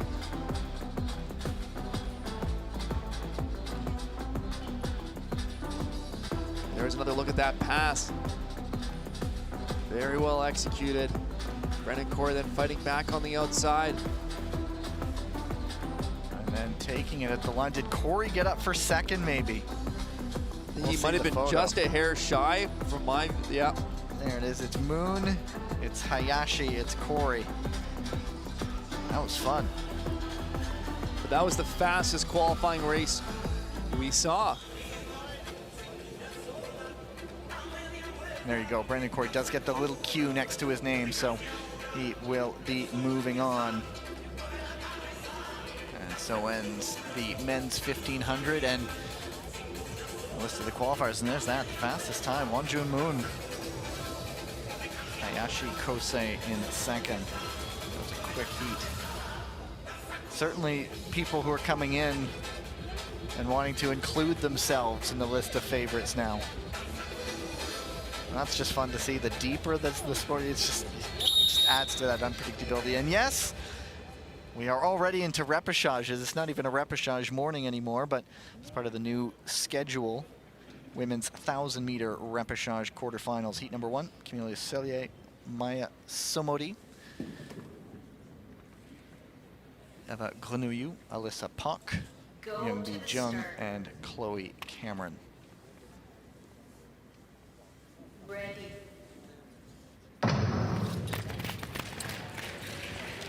6 heats from the looks of things. Women's 1,000 meter. This time we're in the repechage round with the quarterfinals. We'll have 6 quarterfinal races for the repechage with a 1+4 advancement to 1 the repechage plus 4. semifinals. So automatically you move on if you win the heat. Pour les quarts de finale en ronde de repechage. Dans cette course, 6 patineurs portant le 15, Camille Cellier, Somebody on the front. 43, Somebody Mayadora. Oh, 3 skaters there, 3 down, 3 left. That is Somodi and Cellier on the front, and Jung. So that'll get a look, but just half the field in a moment.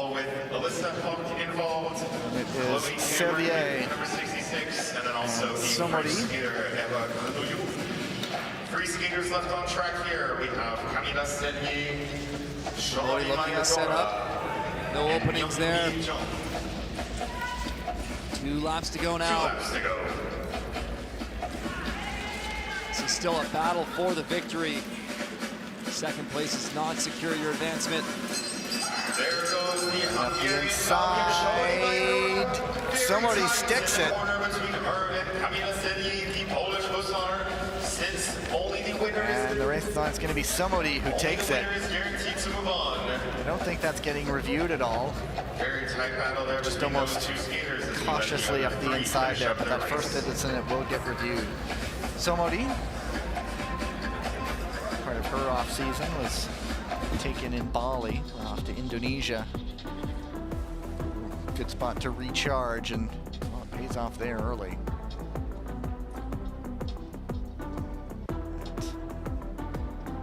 Training base in Budapest. There's the incident.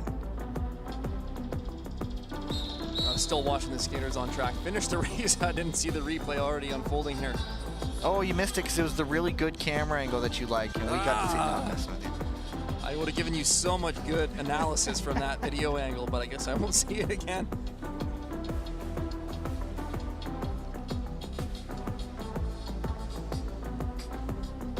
I think it was Pak looking to make an inside move, then having that contact on Chloe Cameron there that sent all 3 of those skaters down. They are taking a look.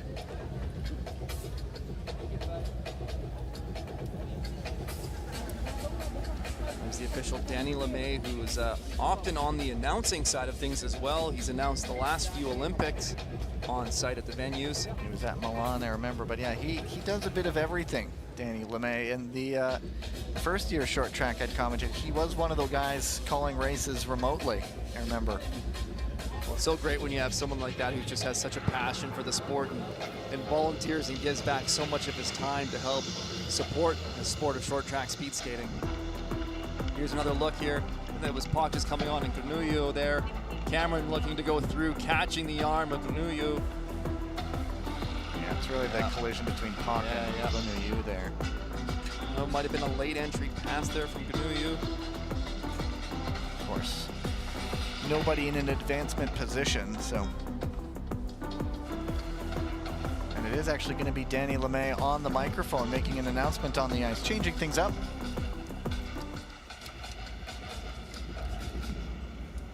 Yes. Penalty, number 89, Singapore. And there you have it. It's Alyssa Pak. Lane change outside to in.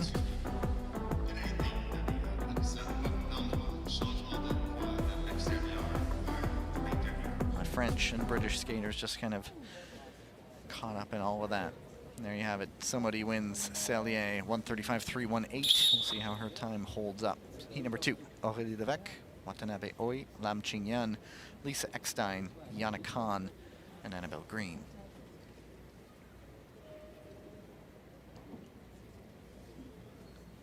to the start. Ready. Now Green's first 1,000 meters was disrupted pretty quickly, so she wasn't exactly strained from that first race. Khan, I'm used to seeing Yana Khan in the pink helmet, but they have looks like all the Kazakh skaters all have the same matching design now. From the Japanese ninjas, number 69 from Hong Kong, Watanabe China, Lam Qingyan. on the front. Number 58 representing the German Wolves, Lisa Eckstein. Number 40 from the Kazakh Nomads, Yana Khan.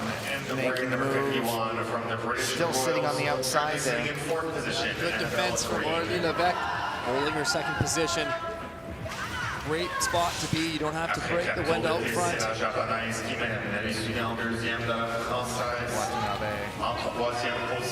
Right in front of Levesque.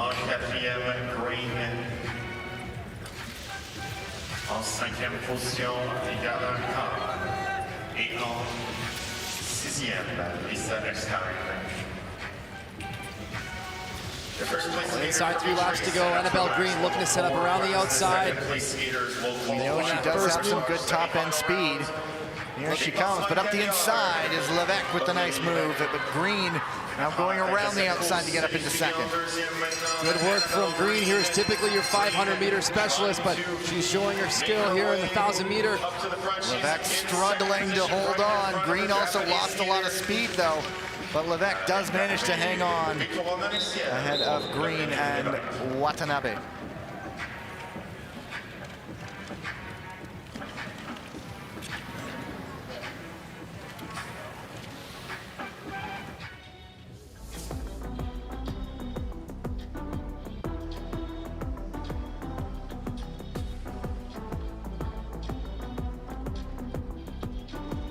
Watanabe leading for quite a while. Lamb tried to get all the way around, but you'll point out, of course, during the course of the season, that's a lot of time on the outside, and that just saps the legs quite a bit. Yeah, you don't want to be caught out there for too long. You're skating a longer track. You're spending, it's a longer distance when you're caught on the outside. It takes more energy to sustain your speed out there. It's a great opportunity for building speed and making more clear passes, but if you get caught out on the outside for too long, it starts to take a toll on you. Good win for Levesque. Into the repechage semis she will go. There you go. And Annabelle Green will watch and wait. The Canadian-born Brit.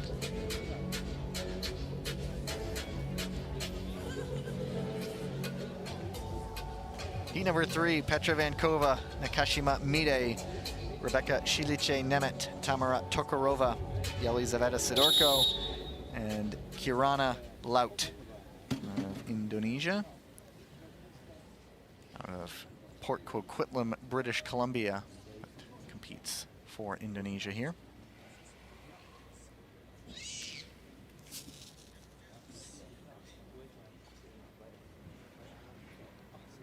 Go to the start.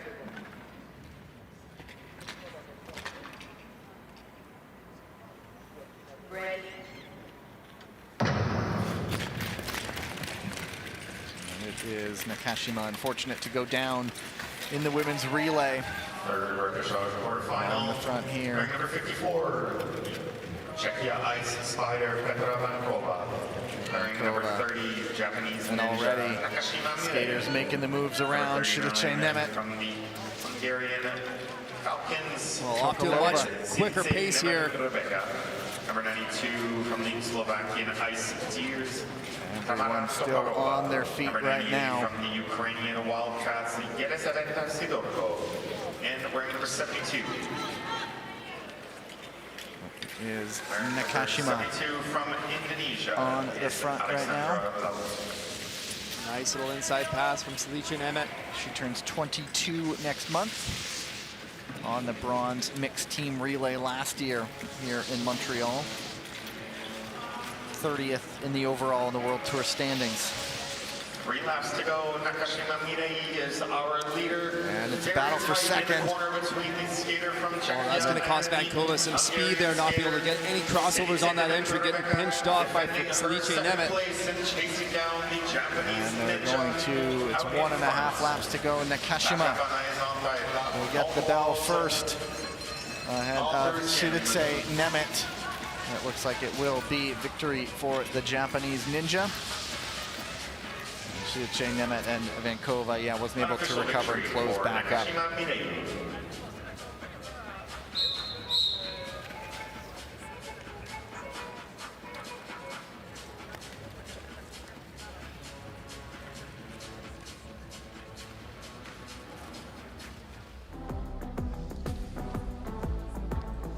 Largely drama-free race there. Yeah, just a lot of jockeying for position in those early laps. The skaters were trying to improve their positioning within the pack, but things sort of started to settle out in the middle of that race. Kashima just able to defend from the front, slowly open up a little bit of a gap there. There was that tight entry from Vankova, just no room to be had. Not able to continue any speed out of that corner. Just marshaling things to her liking and coming away with the victory there. 24th in the 1,000-meter standings last year. And she will move into the repechage semi. Shiritse Nemeth on the clock now, 1:33.723. Heat number 4. We'll have Olga Tikhanova, Kazakh Nomads, Leia Popovikova of the Slovakian Ice Deer, Gabriela Topolska, Polish Hussars, Danucha Chataisong of the Thai Elephants, Diana Michalchuk of the Ukrainian Wildcats, and Katrin Manoilova of the Bulgarian Kings. It does make me wonder, could they have a different suit and have the Bulgarian Kings and Queens?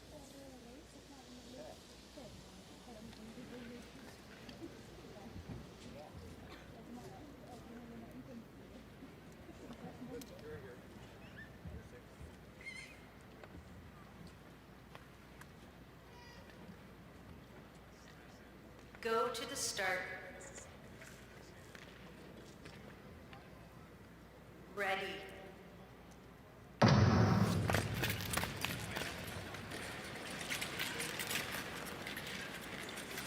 We are on to the 4th rep quarterfinal race.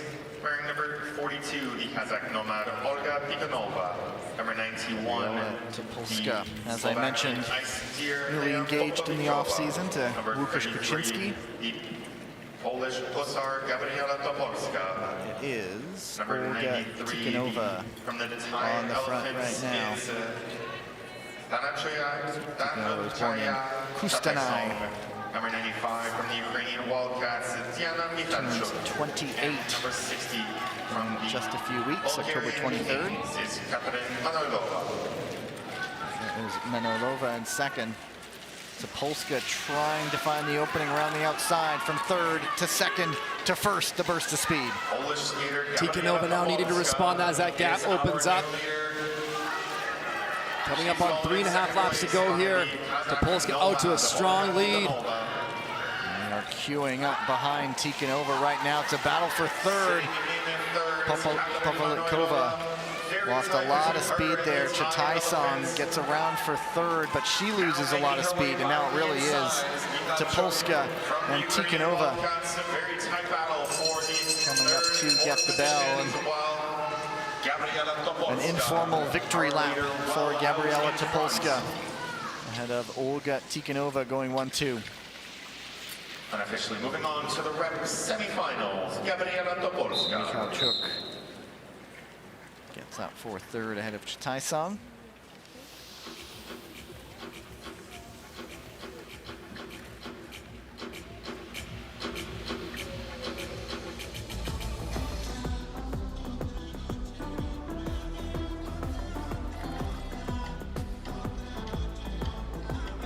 Tikhanova did a good job early in this race, getting to the front, trying to control that lead, but she just couldn't respond to that burst of speed and outside pass from Topolska that we're seeing there.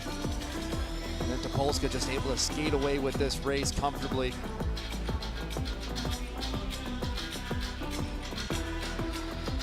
Taisung there getting caught up. She got up into third there, but had lost a lot of speed, and that allowed Michalchuk to get up into third. But race from Topolska. I think that's a new helmet for her as well, the shimmery silver number. Topolska, Tikhonova, 135.55. Now she'll watch 2 more heats still to come, and then we get into the mixed relay quarterfinals. That might actually be after our next break. Still no advancements up to this point. And it was a 1+4 fastest seconds. Here's Dita Van Oerschacht. She'll be in position number 1. Alina Ashgalieva of the Kazakh Nomads in position 2. Valentina Askic there in position 3. Elena Sergina in position 4. Isabella Caicedo of Colombia, and Chung Xiaoying of the Chinese Taipei Blue Magpies. Ready. Askic missed the World Championships. I believe she was in that crash in Milan with Petra Yashapati. And so as a result, Croatia had 1 spot in the Worlds, and Katarina Budic ended up taking it. I think that was where Yashapati was ruled out for the Worlds, and then she suffered another injury in her comeback. The individual neutral athlete, Elena Sergina. Number 61, representing Colombia, Isabella Caicedo. And wearing number 94. Dita Van Oerschacht looking to try to get to the lead. That's where she's most comfortable in those thousands, want to get out front, but Askic is doing a tremendous job just slowly progressing this pace here. That is Askic, the Bosnian-born Croatian skater. Van Oerschacht and Alina Ashgalieva, who just turned 20 years old yesterday. Good skate from Askic. Van Oerschacht doesn't have the opening. We have the Croatian 2 to go. out in front, followed by Askic doing everything within her power to hold on to the lead of this race. Got a little bit of a gap there. Can Dita Oerschacht respond? Can she make something happen on this final turn, this final lap? Van Oerschacht running out of time to make the move. She's trying to take a look.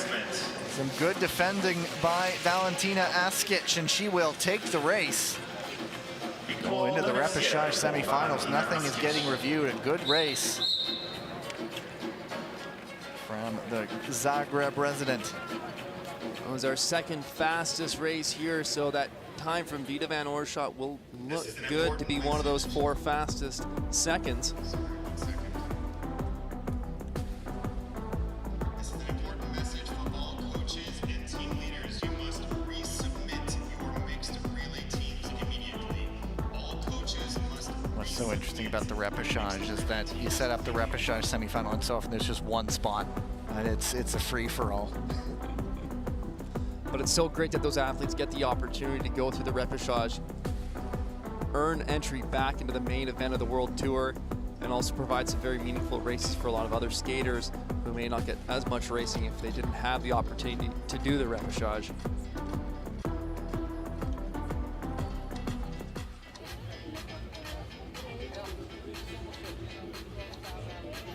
One more to go in the Repechage quarterfinals. There are the results. So Dita Van Oerschacht 133.435, as Tyler pointed out, one of the quicker times we've seen. So you would have to like her odds of moving on.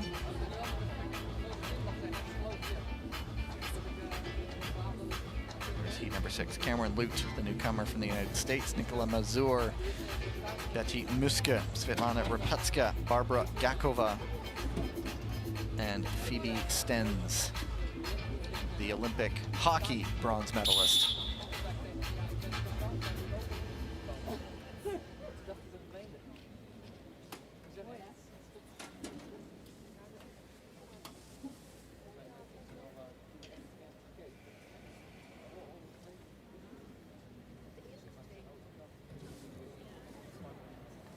Go to the start. Ready.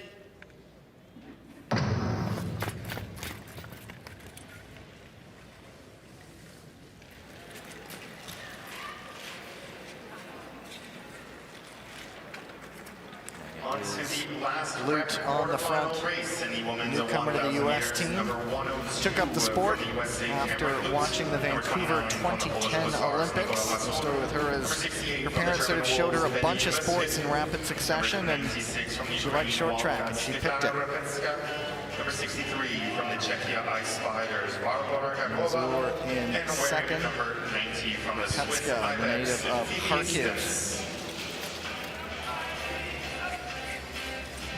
Now Mazur winding it up on the outside. Repechage started taking up the sport in 2015 at the age of 11 in Kharkiv. Followed in second by the Polish Hussar, Mazur. Good effort from Mazur to close that pass off to get the lead. Lute was doing a good job defending that position. Still Mazur ahead of Lute.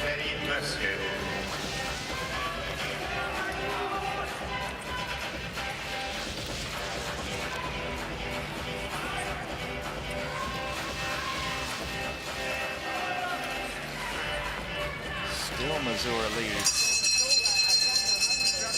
See if Lute's still looking very relaxed in second, but can she set something up?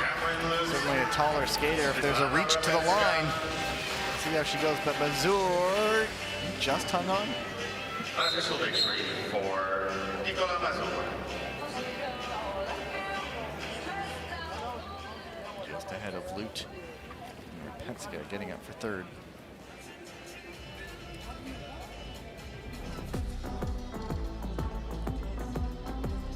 Well, we made it through a full round cleanly there.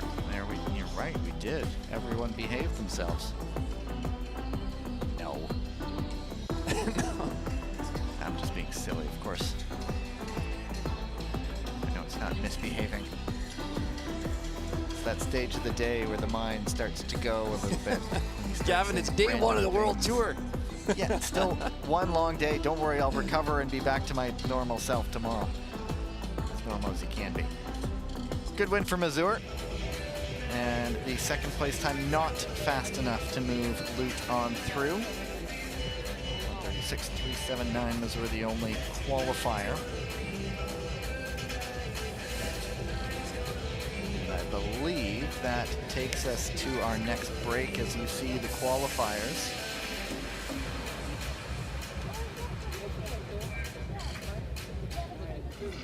We will take a break. We have a little bit of a longer break this time, 25-minute break. This one's a longer pause, 25 minutes. So it's 4:24. It's 4:01 local time. You see coming up 4:25 local time. So a bit of a longer break for you this time. See you on the other side.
Now you can speak and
our cue to get back to the action has been given. The lights are up in the building. More relays coming up. Mixed team relay quarterfinals. 4 heats in all. And of course, there's more than just advancement on the line. There's rankings, points, Olympic qualification, all the subplots of these events. So we'll be looking for the top 12 teams in the mixed relay, that who will be having the opportunity to compete at the Olympic Winter Games this year for the mixed relay event. Top 12. We had 16 teams registered today in the 4 heats. And this is an event that the world record was beaten twice last year in Beijing. The Canadians did it on the World Tour stop, and then the Dutch did it at World Championships. And each time up here, I will profess, we were caught off guard, and it was one of those wait a minute moments. Heat number 1, you see it right there, the Dutch Lions, Japanese Ninjas, Belgian Ice Bears, German Wolves, and Czech Ice Spiders. And the Dutch leading with their usual strengths. The Velzeboer sisters, Jens van het Wout, also out there, and I believe that's Toon Boer.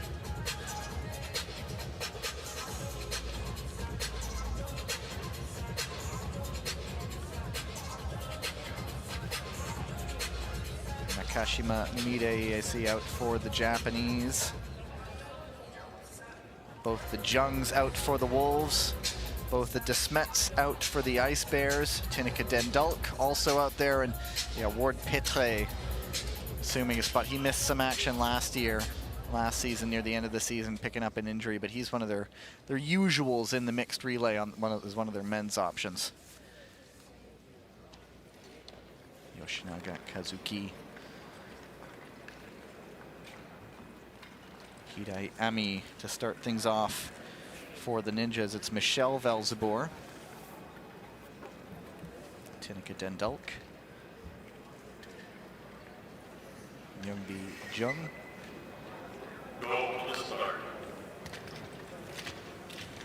and Petra Pankova.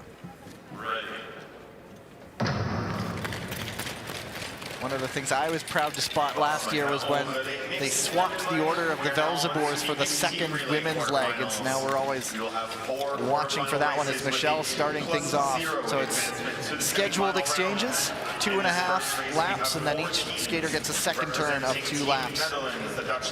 Well, just pointing out quickly, we actually have 5 teams in this relay right now, so it's a very full ice surface. You don't typically get 5 teams in a relay race, so this is a bit more of a packed field out here than usual, and it's all about the speed in the mixed relay. Being only an 18-lap race, you've got to get out front early, as the Dutch Lions have done with the Velzeboer sisters, and they're going to look to protect that lead. And it is the first men's leg.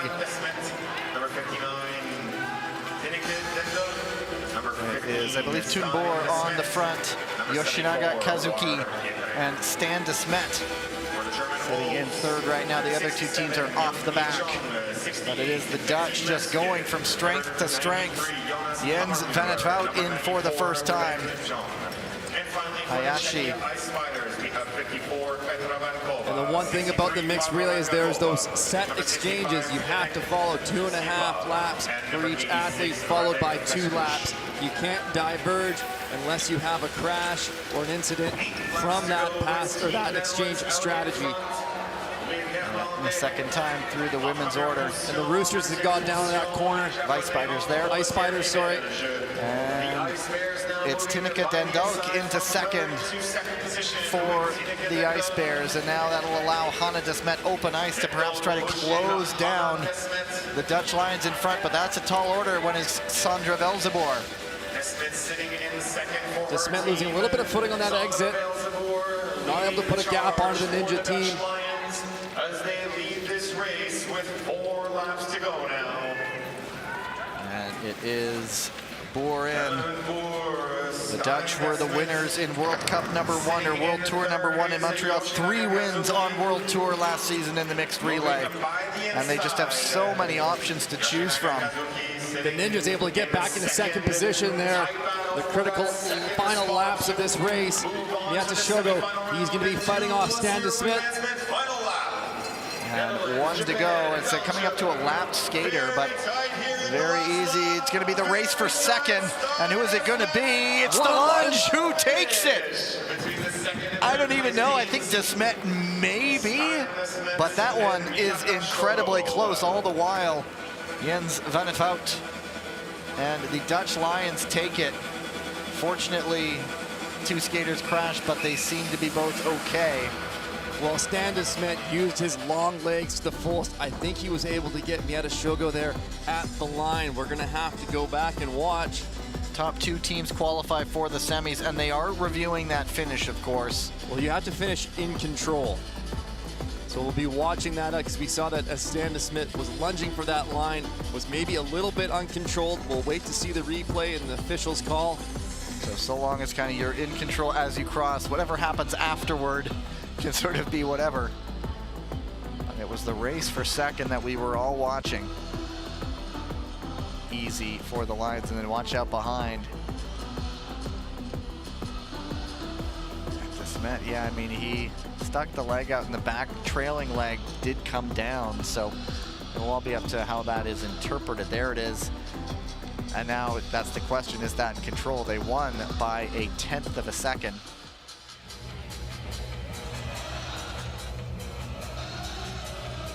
So they're reviewing to see if he was kicking out at the finish line. You need to be keeping your blades on the ice.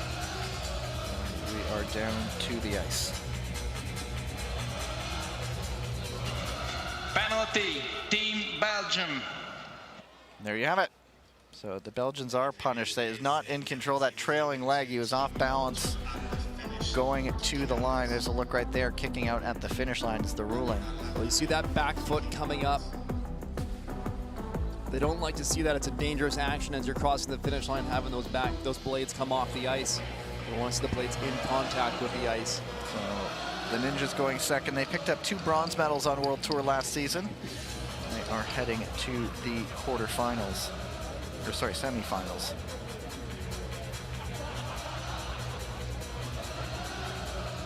Heat number 2. The one-time world record holders, Canadian Ice Maples.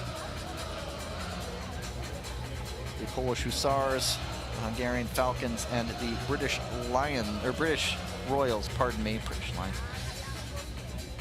I believe this is their first entrance of a mixed relay team in quite some time. Annabelle Green and Chloe Cameron able to make up the mixed relay side. Cameron, the unfortunate bystander in an incident earlier in the individual races. But an interesting prospect when you have a quick starter like Annabelle Green.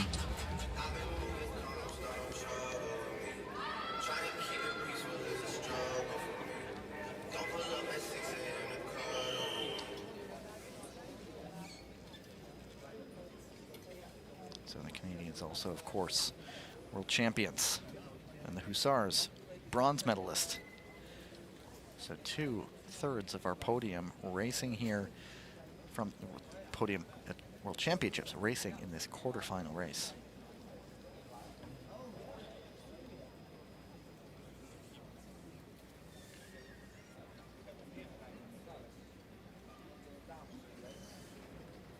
Go to the start.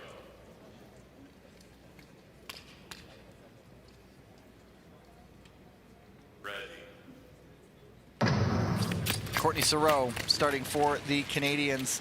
Natalia Malashevska starting for the Hussars. We will have 4 teams in this And it one. is Annabelle Green for the Royals. Number 24, Natalia Interesting to see Courtney Saroux starting for the Ice Maples rather than Kim Boutin in this mixed relay. He's usually the go-to starter for the Canadian team. We've been talking about the rich vein of form Saroux comes into the season. The exchange from the Hussars almost sneaking by the Canadians.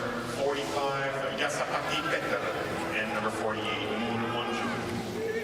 It is the aforementioned Kim Boutin. Number 51, Annabelle Green. Number 66, Chloe Cameron. Number 56, Gil Collins. And So number the men's 89, skaters, it's going to be Roussel and Pigeon. Peter Yashapati in on the ice. for the Falcons well adrift, and it's really the battle for the front two right now. Keeping lines at 2+, so these two teams are very safe and comfortable with this lead at this moment. But as always in the relay, you never know what may unfold. As the ice particularly breaks down, that's when the bumps set in, and on their own, skaters can go down. And so it's Dubois and Niewinski.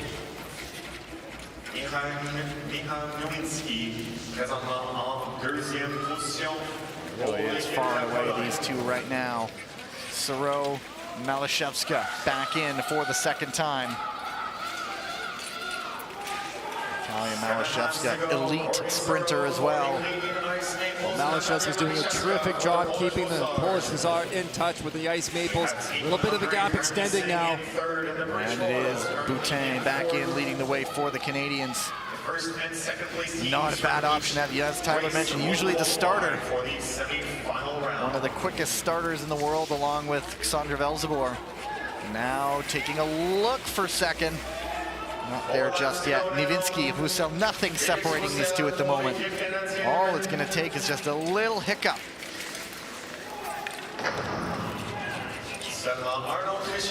One exchange to come. Dubois and Pigeon. I believe the Polish Hussars might have switched up their options. It's Pigeon now finishing things off. Now a little rotation of the two male skaters on that mixed relay team. And it is Dubois coming up to lap the British Royals, and he will take victory for the Canadian Ice Maples. Pigeon second. Wire to wire, just about those two. Hungarian Falcons go third, and the British Royals go in fourth. But relay skating is a skill unto itself, and so you can have four of the best skaters, but if they've never done a relay before, Tyler, it doesn't mean they're going to win. Yeah, it's all about timing and teamwork in the relays. You want to get that opportunity to do a lot of training together. That's why with a lot of the teams that permanently skate together, they get so effective at the relay because they often use that as a mode of training on ice. However, if you see some teams that maybe are more fractured in their training environments or locations, they may not get as many opportunities to skate and work on exchanges together. The likes of Annabelle Green, who trains in Calgary apart from the rest of the Great British team, would be an example of that. So less familiarity on the ice, so maybe a little bit less experience in knowing the other skaters as well for those exchanges. Results confirmed, far and away the class of the field in that one. Heat number 3. Another interesting prospect. Korean White Tigers, Italian Gladiators, Kazakh Nomads, French Roosters. Aurélie Levesque and Chloé Olivier for the French. There's Quentin Fercoq. I believe it's Etienne Bastier.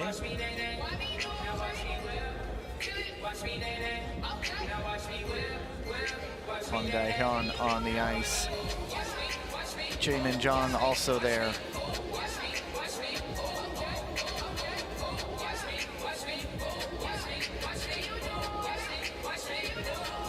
So-yun and Rim Jong-un. Now we get to see him. Now his relay chops match up.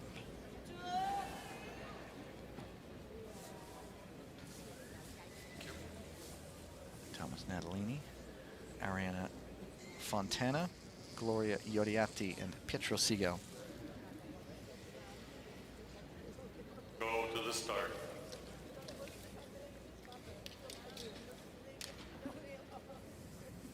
Ready. The Nomads have Alina Ashgalieva, brother Abzal Ashgaliev, Adil Galiakhmatov, and Malika Yermak. And it's Ariana Fontana. Korea White Tigers, we have number 5, Chae Min-jong, number 7, the lead. Lee So-yoon, number 110, Hwang Dae-hyun, and number 113, Rim Jong-yoon. Now, one thing of note, as the Italians are hosting the Olympic Games, they are pre-qualified for the relay events at the Olympic Games. So that's a little bit of a weight off their shoulders. However, it doesn't mean anything less on how they want to perform and win on the ice surface here today. Iodiatti on the ice. She has Jaemin John right on her shoulder. Chloé Olivier lost some speed there in third. Now it is Madeline Huang Daihyun on the ice. Gali Akhmatov making the move into third, but Bastier fighting back to get right back again. So France's anchor leg will be their sprint leader, Quentin Vercoq, but it's Pietro Segal. And not absolutely no fear. Very strong performance from the Italian gladiators here. Great exchanges. The most challenging exchange that you see is that female skater coming out for the male skater. That speed's just a little bit higher. They're getting a lot of speed off that push. They have to make sure they maintain that speed through that first turn off the exchange.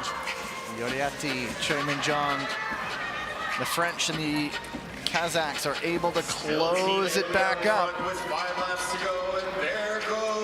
There goes Choi Min-jong around the outside into the lead. And she'll set up Huang Daihyun. Now he has to play defense. It's almost Pietro Segal, almost in his element there. If Italy does hand him off in second place so often, he's so good at chasing down skaters. He's gonna get a tremendous push from Natalini here. And now here comes the real pressure, Rim Jong-un.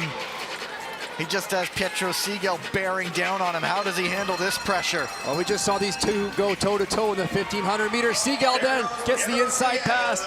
Segal absolutely in his element in second place, isn't he? Never afraid to make that late pass. There will be one incident reviewed, but Segal comfortable in second place. He knows what he has, and he did it. Well, a nice clean race there.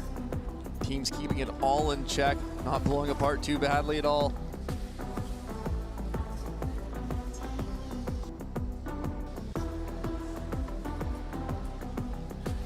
So these ones very much by the form book. Third and sixth ranked teams in the world moving on. Italy, silver at the Worlds in March in China.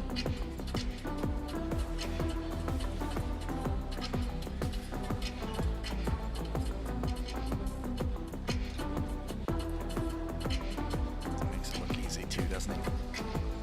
Well, I think that was the first falter we've seen from Rim all weekend. The young man is human. He is human. He makes mistakes. Plenty of time for him to iron those out, though. Heat number 4 as the Chinese Lungs, the USA Eagles, the Ukrainian Wildcats, and the Croatian Dalmatians. Who I see out on the ice right now. Marcus Howard is out there for the Eagles. There is Julie Latai. So no Kristen Santos Griswold in this. It's Latai and Corin Stoddart, the women in this race for the USA. And they also have Marcus Howard and Wesley Park. First time I get to see him. China, Sun Long, Zheng Shutong, Li Wenlong, and Wang Shinran.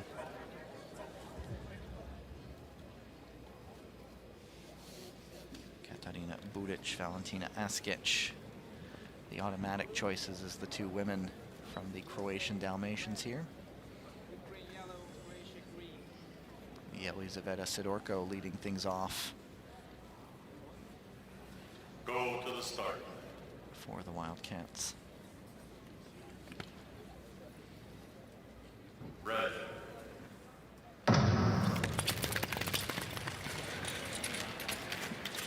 We're on to the last mixed team relay quarterfinal. 4 teams for the 2+0 advancement. We have Team China, the Longs, wearing number 21, Chang Shutong, number 36, Wang Qinran, number 9, Sun Long, and number 33, Li Wenlong.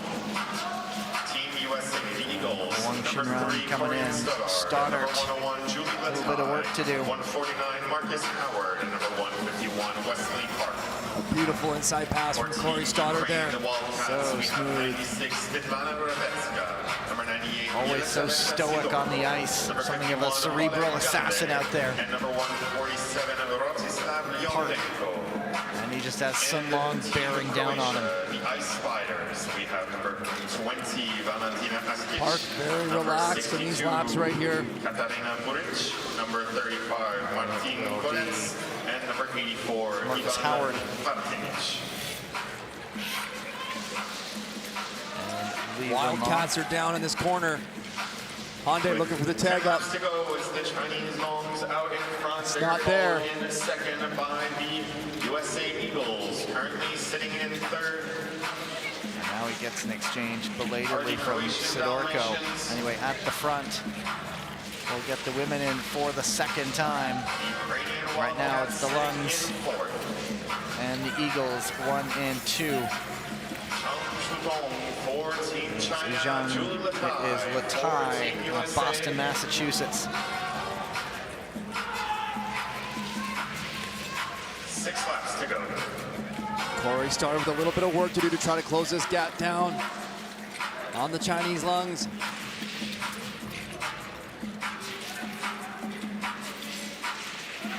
Midfield, Massachusetts. Anyway, I'm behind the game here. And he Stoddard back in the front. Sun Long chasing down Park again. Wesley Park now out in front. Sun makes the move. The opening is there on the inside, and he makes it stick.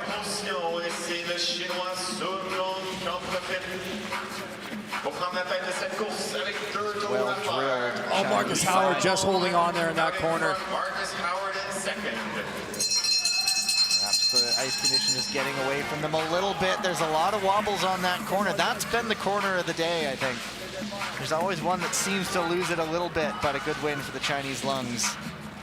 And the USA Eagles getting it second. USA officially moving on to the semifinals. Dalmatians in third, and Oleg Hyundai gonna finish things off for the Wildcats, victims of an earlier incident.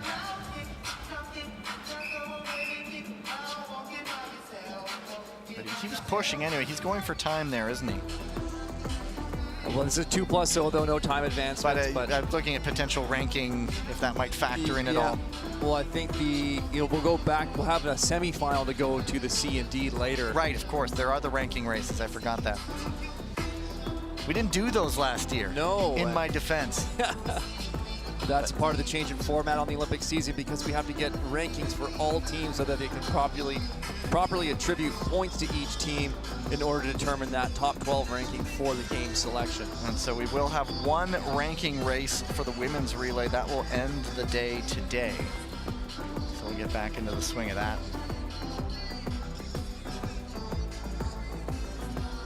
And so I believe that leads to another break. The final break of the day. We do have an announcement on the ice, though, however.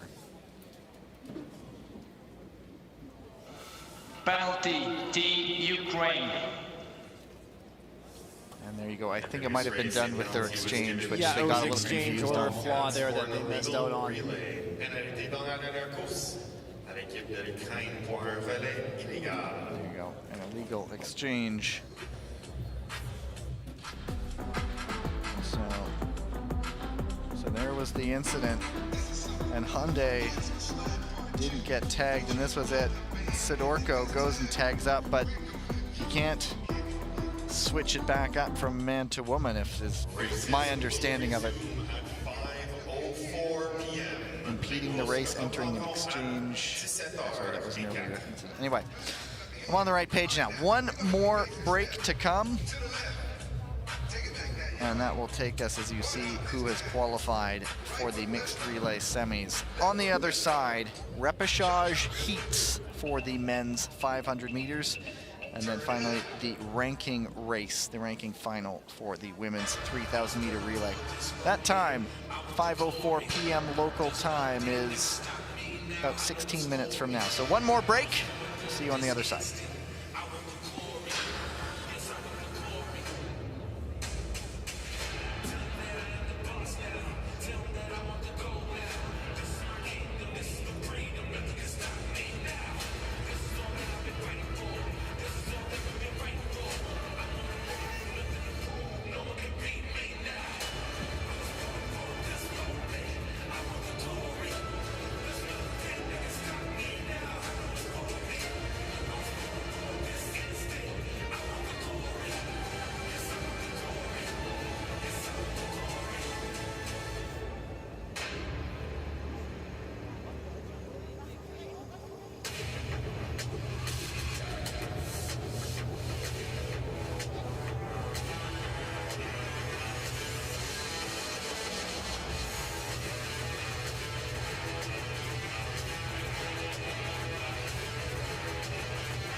to experience ice skating.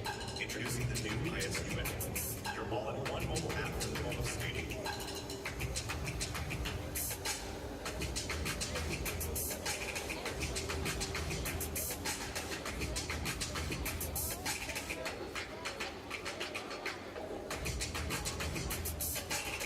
Designed to perform, built to connect.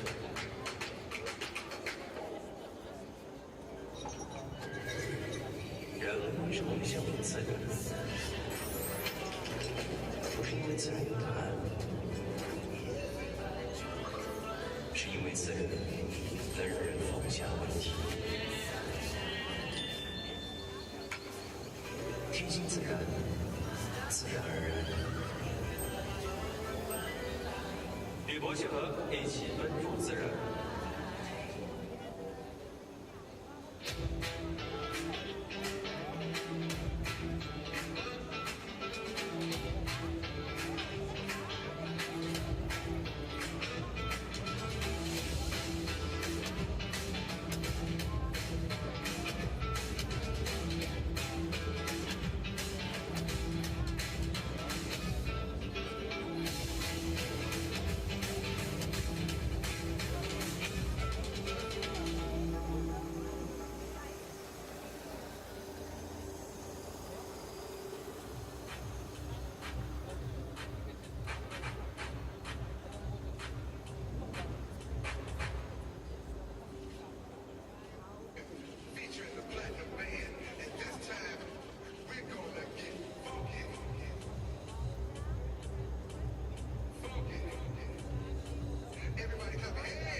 Final block of races of the day. Getting going with the men's repechage 500-meter heats. Usually repechages, at least from last year, we would have just quarterfinals and semifinals. But since there's so many skaters now vying for those Olympic spots, it's a bigger event, and so we have repechage heats first. It's not without its big names either.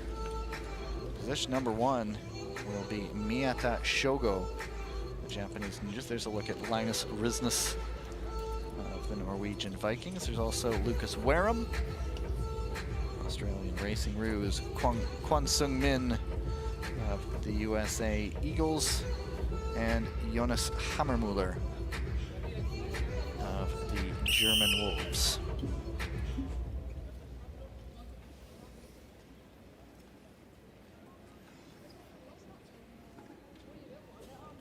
Sung-Min Kwon out of Rockville, Maryland. Of course, a lot of that U.S. program based in Utah.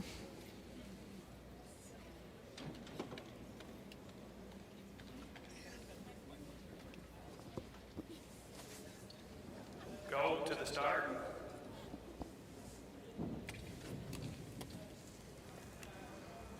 Ready. There are 15 of these heats, all the winners moving on, and up to 5 second-place finishers. And Miyata Shogo out to prove that, yeah, let's dispense with this repechage stuff quickly here. Well, coming just off that mixed relay, too. A quick turnaround for Miyata Shogo, but it's not slowing him down whatsoever.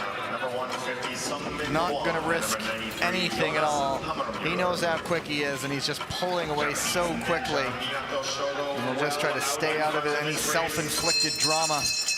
Kwon in second. Of course, they're also racing for a time, but Miyata Shogo comfortably through. Kwon in second. We'll watch his time, 42.38. 5 spots potentially could disappear quite quickly when they're 15 500-meter races. Yeah, that's certainly a lot of rounds, 500 meters here in this repechage.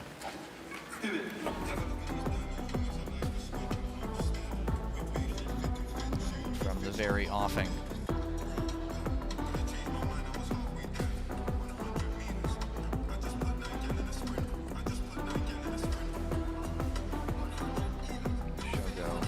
Sixth overall in the 500-meter standings on World Tour last season.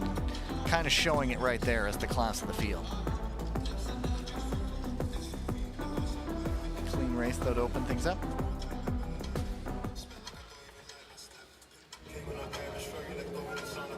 Sung-Min Kwon, we'll have to watch and see how 42.363 lines up. Heat number 2, Peter Yashapati, the top-seeded skater, Alejandro Rivero Meyerschach, Mohamed Bozdag, Peter Murphy, and Jonathan Moody. So Falcon, Ice Bear, Anatolian Par, a Duke, the only Duke.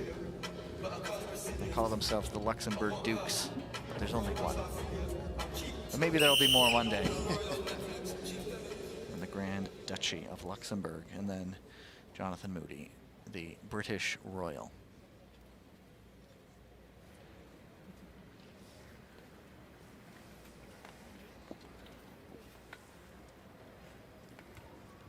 Go to the start.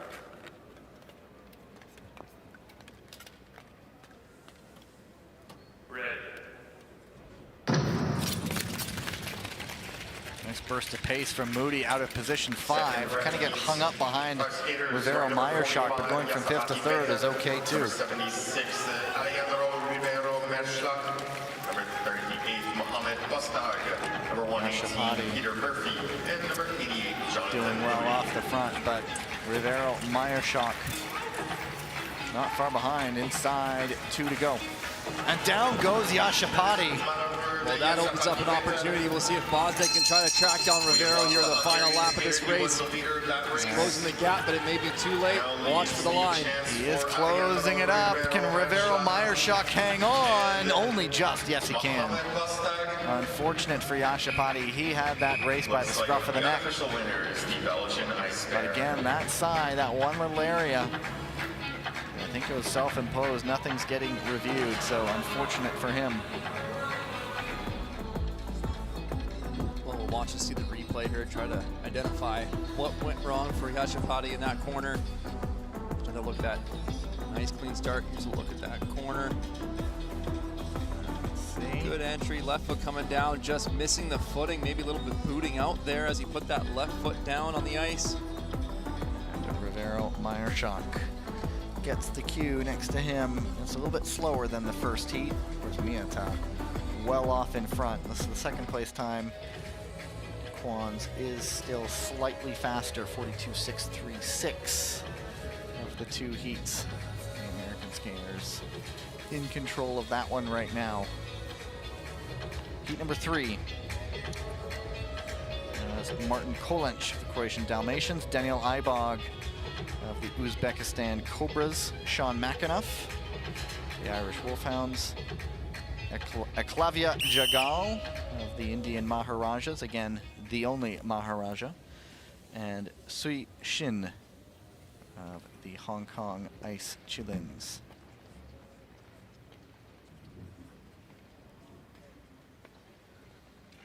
Go to the start.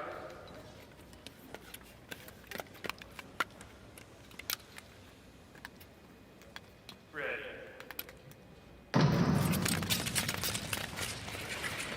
Good start out of position 5. Everybody gets through the corner well. Heats, 5 skaters. But it is Kolench out in front of Ibog. We have wearing number 35, Martin Kolench. Number 1, Watch for Ibog looking to set up the inside pass. Kolench lost a little bit of footing on the exit. Number 102, Eklavya Jagal. And it is Ibog in front right now. And it's getting very compressed there at the front. Let's see if McAnuff can launch a move. We have lost the skater from India. Ibog now pulling away. Kolench trying to hang on. Here comes Sui. And here comes McAnuff, and it's going to be Ibog. And Kolench and Sui goes down, and McAnuff does get up into third. I think Sui went down on his own.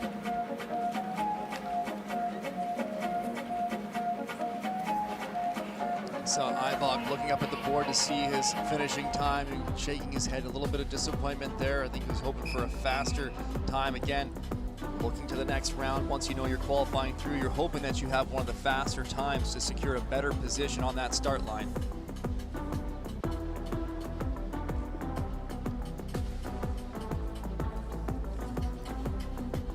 Jagal went down on his own there.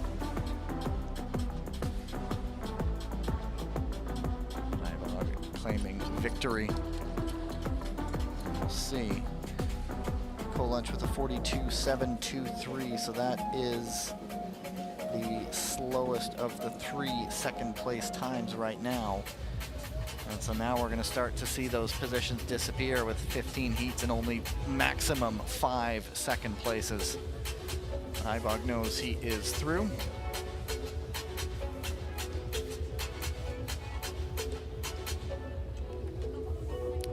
Heat. Amsal Ashgaliev, Daniel Tiborch, Simon Bastier, Maxim Maximov, and Martin Prentel.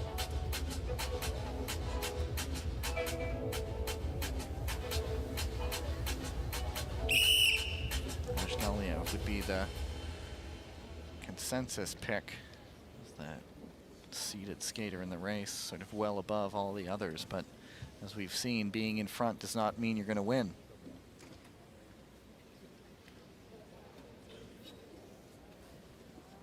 Go to the start.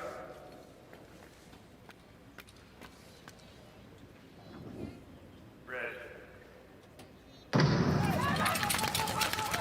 Ashgaliev off to the lead, the veteran. Number 4, wearing number 50, Abzal Ashgaliev.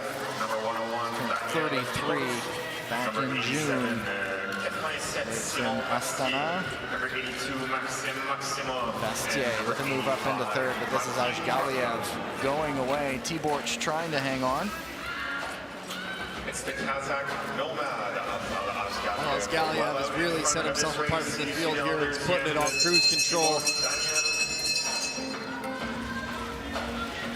En troisième into our last lap, and it's wire to wire. Abzal Galiev, Tiborch, second with about a 42.99. That time will, of course, get adjusted, but it's not one of our quicker heats.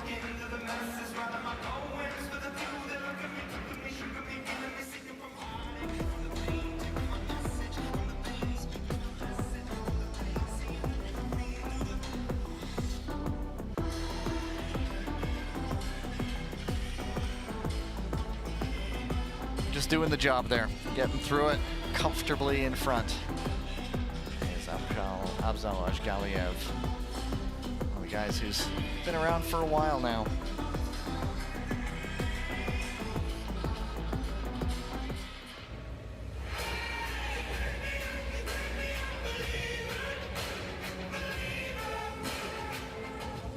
There you go, by more than 0.7 of a second. Number 5 has Rainis Berzins, Matsuzu Shuta, Mella Van het Wout, Ernestas Czech, and Monk Erdenweleg. So we have a golden star, a ninja, a lion, the Lithuanian bison, and the Mongolian Saiga, pardon me. Let's check. Nice color combination of the Lithuanian flag there.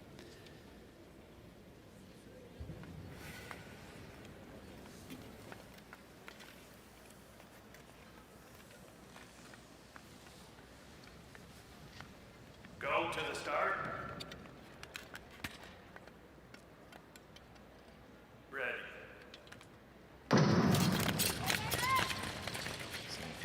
Get through the first corner. They do. Number 5, it's with Berzins and Matsuzu. The 25-year-old from Tokyo but lives in Osaka.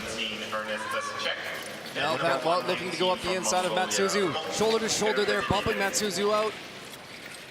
And Mella Van het Wout trying to now chase down Berzins. Van het Wout has had some injuries to get through, but back to health, wanting to join his brother at the Olympics. It is Berzins for now. Van het Wout around the outside, and it is Mella Van het Wout. Well, Berzins, I think, was feeling a little too comfortable in the lead with that bell lap coming. He was kind of shutting it down, dropped the speed. Mella Van het Wout still attacking, was able to carry that speed by Berzins on the outside. Can't relax too early. Yeah. Almost trying to scramble to get the speed back. Yes, and once you give it up, it's so hard to get that speed back. So you can't shut it down too early. I think he knew he had a gap there, but just letting off the gas a little too much with 1 to go in the 500. There's the shoulder to shoulder there. So that is what's being looked at. If you saw the yellow dot on the screen, possible lane change outside to in, but it's actually Matsuzu being looked at.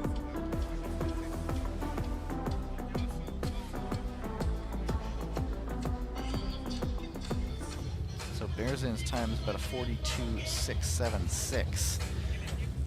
And it is not the slowest one we've had. I think it'll be the 3rd fastest one approximately.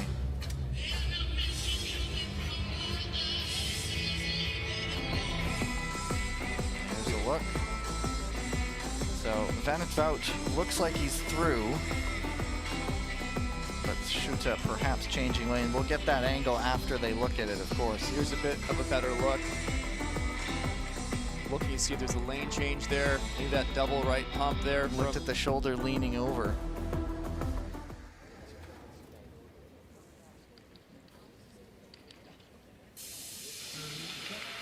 No penalty for shared responsibility between number 106 Japan and 121 Netherlands. So there you go. No punishment meted out. Van het Wout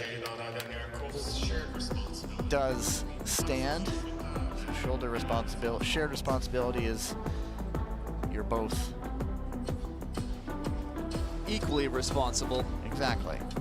For the outcome of that incident. Trying to think of other words to describe it, but shared responsibility kind of sums it up nicely, doesn't it? It does. It does a great job of summarizing. But I think Rainey's Berzes will be kind of kicking himself on that one for just shutting it down a little bit too early there. So now he'll wait and see. They're just doing some patchwork near the finish line.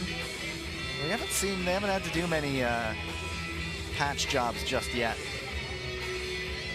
This one is, they're just putting some snow in some of the divots that have packed up. Message to the team leaders and coaches for Team Japan, Team Kazakhstan, Team Ukraine, and Team USA. Please resubmit your women's 3,000 meter relay ranking final teams. Japan, Kazakhstan, Ukraine, and USA. There we go, ready to go. Next heat, Łukasz Kuczynski, Lucas McDonald, Tibor Komarichki, Ong Rio, and Rafael Moret.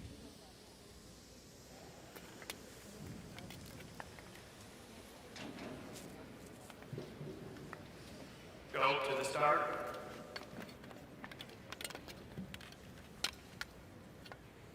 Ready.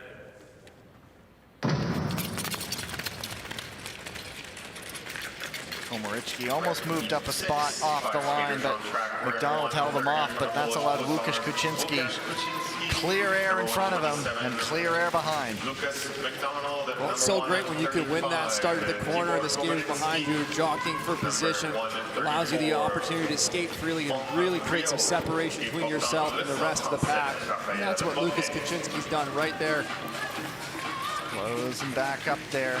Komarichki closing in on McDonald, who's closing in on Kuczynski. There's still a lot of work to do. This could be close now. McDonald making it interesting. Kuczynski trying to hang on. And McDonald almost missed shooting out the blade at the line, but he did hang on ahead of Komarichki.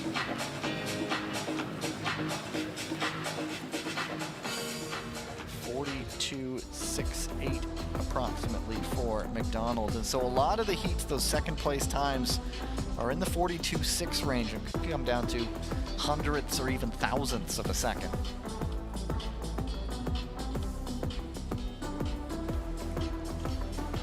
Yeah, those finishing times are very tight together.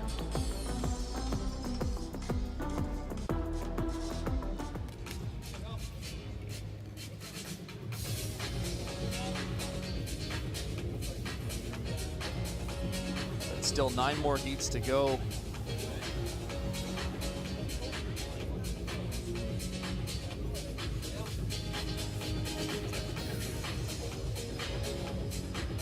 Heat number 7, Liu Shucheng, Kyle Ross-Waddell, Felix Pigeon, Zdenek Sepal, and Niall Tracy.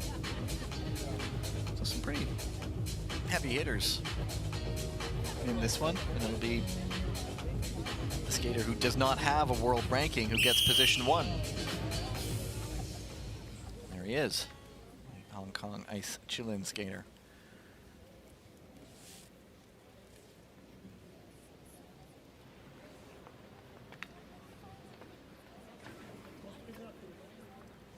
Go to the start. Ready.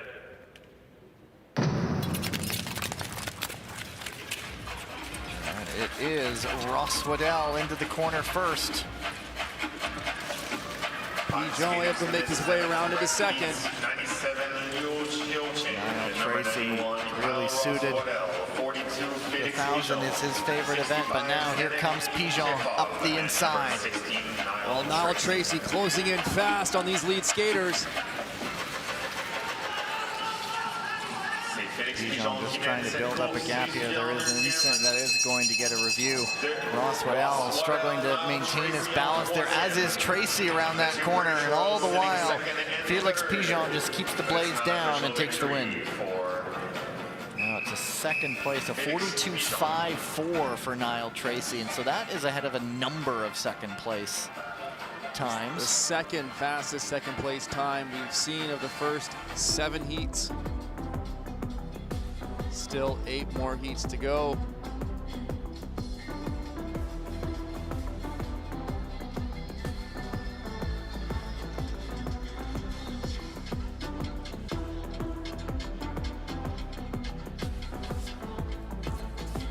So Tracy able to just pip ahead of his own teammate to take second place, which could be pretty crucial. I mean, Ross Waddell's third place time, 42.602, is still on the fast range because there have been so many second place times in the 42.6 range, but as third places go, that rules him out. So Tracy, how important might that move to be to jump ahead of his teammate? Niall Tracy was closing with so much speed, but as he closed that gap, he ran up on Kyle Ross Waddell and dumped a lot of speed. Wasn't able to make that pass immediately as he caught the pack, which kind of held him back a little bit and delayed him in that pass to the finish. So he could have had an even faster time, which would have been a little bit more of a safety net to catch him if he's waiting around for these second place times to come in. Just confirming with Bruin, there was that yellow dot on the screen.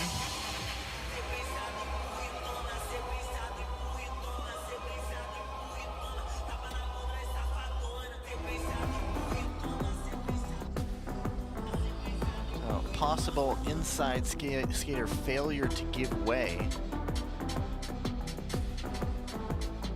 Well, that was on an early pass from Niall Tracy there. Yeah. So that would change the complexion of this race entirely, at least in terms of that second place.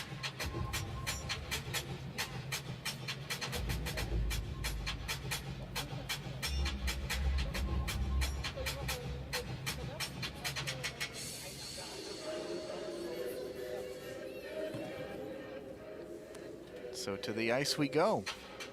Penalty, number 16, Great Britain. And there you go. It is a penalty for Niall Tracy. So here's a look. Failure to give way. So he wasn't fully through just yet. So Kyle Ross Waddell's 42.602 now on the hot seat, and is still quicker than a number of second places. We still have quite a few races to go here. Heat number 8, Shin Dong-Ming of the Korean White Tigers, Tariko Maragic, Ben Jung, Oleg Hande, and Asen Gyurov.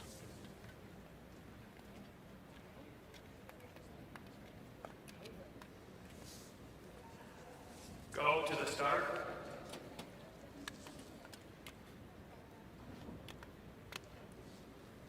Red. Gyurov out in position 5, just turned 19 back in August. His father Martin is his coach, but off at the front, Shin Dong-Ming. Shin Dong-Min, pardon me. Ben Jung behind him. But look out, here comes Oleg Hande. Number 94, Ben Jung. Number 51, Oleg Hande.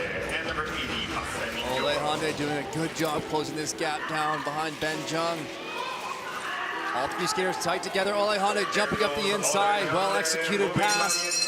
And now can he eye the lead? Is there enough speed? Is there enough time? Oleg Hande looking up the outside. Is he going to try to dive up the inside to take it? Here he comes. And oh! What a lunge for the finish. That was a great race from Oleg Hande.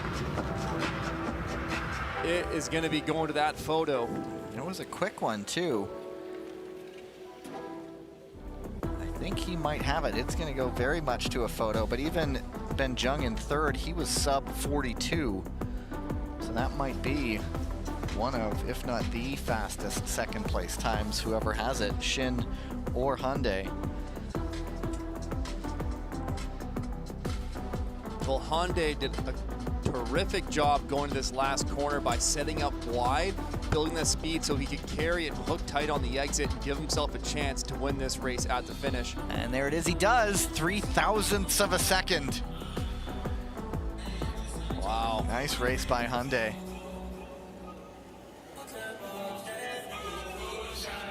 that one, 41.608, and so if it does go, that's Shin's time, and so if it does go to second places, that's the one in pole position right now. That's been our fastest heat. And there are a lot left. There's still 6 races to go. Heat number 9. Coming up, Gleb Ivchenko of the Kazakh Nomads, Nico Anderman of Austria, Etienne Bastier of the French Roosters, Su Junpeng of of the Chinese Taipei Blue Magpies and Chanlachart Taprom of the Thai Elephants.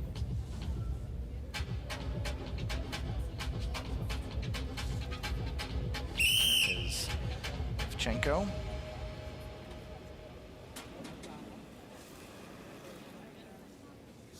24 years of age.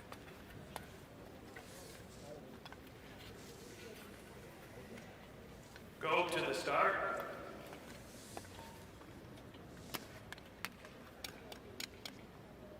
Red. And it is Repechage winning the dash to the corner. Anderman had about a half step early, but Repechage battled back to take the lead. Number 43, Repechage. Number 72, Nico Anderman. Number 52, 53, Etienne Bastier. Number 143, Su Jungping. And number 140, Really two at the moment. Repechage and Anderman. The other three not in the picture at the moment. Let's see, is Anderman going to size up a move? Repechage leading for now. Here comes Anderman. He tries to go wide, but Repechage takes the heat. 42.05, and so I think we're getting faster.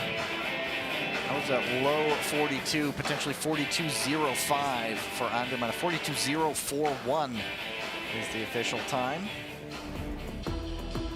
Well, a well-executed race from Repechage there. He got that lead off to start, he built the speed well, and then he went to a nice defensive track to hold off Anderman in the final laps of that race. You can see him going a little bit more to a tight track there, blocking the inner lane, defending his position. See him tight on the exit there.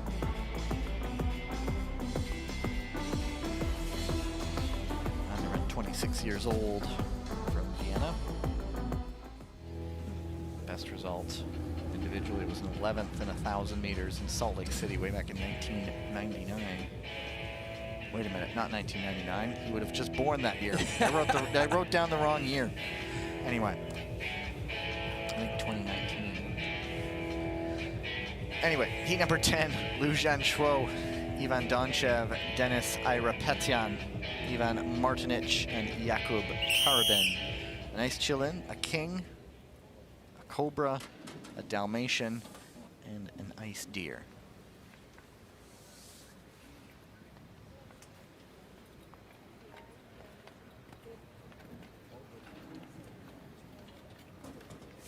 Go to the start. Ready. And it's a very good start by Donchev. In this 10th Getting up into the lead. Rank number 55 from Hong Kong. He doesn't turn 20 until December. Number 79, Ivan Donchev. Number 152, Denis Repechage. Back comes Liu into second. Repechage just hanging on, but he's lost a lot of speed. It's a race for two now at the front, and here comes Liu up the inside. Beautifully executed inside passes from Liu here to take the lead of the race. And it is Liu Jianchuo who's going to take the race for the Ice Chillins. Donchev able to hold on to second place, about a 42.57. And so it's still quicker than all those 42.6s, but now there are a lot of races that are starting to go faster. And so provided those 5 spots still stay available, we'll see if a 42.5 is able to do it.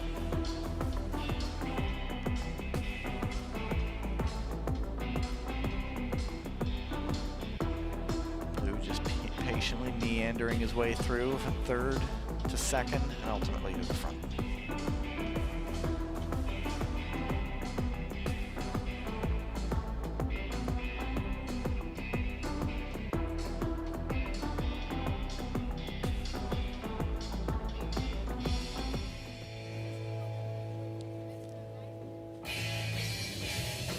There you go.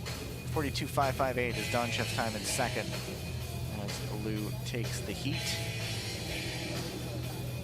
Now we're going to see 4 skaters the rest of the way in our final 5 heats. Heat 11, Quentin Vercoq Leonard's Lizans, Danilo Fedorenko, and Hwang Dae-hyun out of position 4. And so Philcock will certainly come under pressure from the Korean veteran.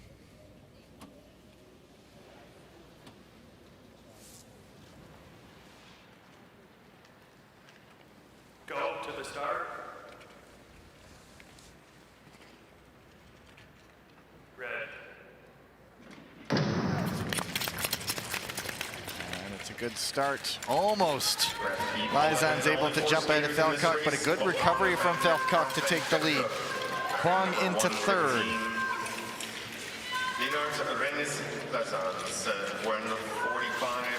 Well, Hwang Dae-hyun able to make that easy inside pass as Lezans was too wide on that corner exit. Hwang Dae-hyun now going around the outside of Philcock. And there he does make that move stick, and now Hwang can ride off into the sunset, while Philcock has to battle for time. Oh, and down he goes on his own. Heartbreak for Philcock, and Hwang Dae-hyun does the business. Lizans in the end gets up to second, ends up with a 42.31. So had Philcock stayed in second, that would have been a fast second place time. Yeah, did Philcock have a similar fall earlier today? As I recall, I thought, and it was the 1500 there. You're right, yeah. So we'll see what it was, a self-inflicted tumble. But Hwang Dae-hyun really not looking pressured at all as he made his way to the front. Just a powerful move on the outside there. Let's see if we get a look at Philcock when he goes down to that far corner. Oh, we're gonna miss it.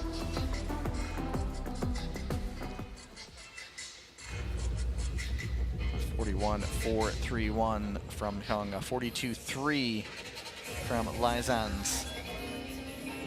So that will be up in the mix amid the top 5. 4 more to go. Heat number 4, Lin Chun-che of the Chinese Taipei Blue Magpies, Liam O'Brien, Jonathan Roskenbleck, and Frederick Pedersen. Roskenbleck, a newcomer to the German Wolves team here.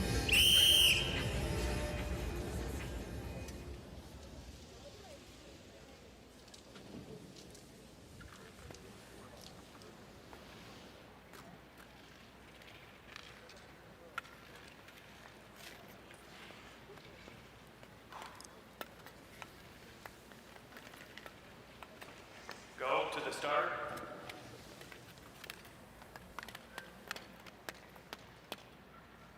Red. Great start from Lynn Pedersen out of position 4, tries to get all the way up into second. O'Brien holding him off for now, but now he makes the move stick, but that saps all of O'Brien's speed. Number 103, Liam O'Brien. Number 95, All the while, Lynn gets to skate off a little bit, but here comes Frederick Pedersen. That move is going to be looked at. We got the bell. Pedersen gets right up. We'll see if Pedersen can try to set something up here. Looking to go inside, not well executed. Let's see if he can win a reach to the line. If it comes to it, here comes Pedersen. Lynn is holding him off, and he takes it. Well skated from Lynn. Pedersen there, once he closed the gap, was looking for that inside pass, but wasn't setting anything up to make it happen. It was just trying to hope it would come his way. Unfortunately, it was not there.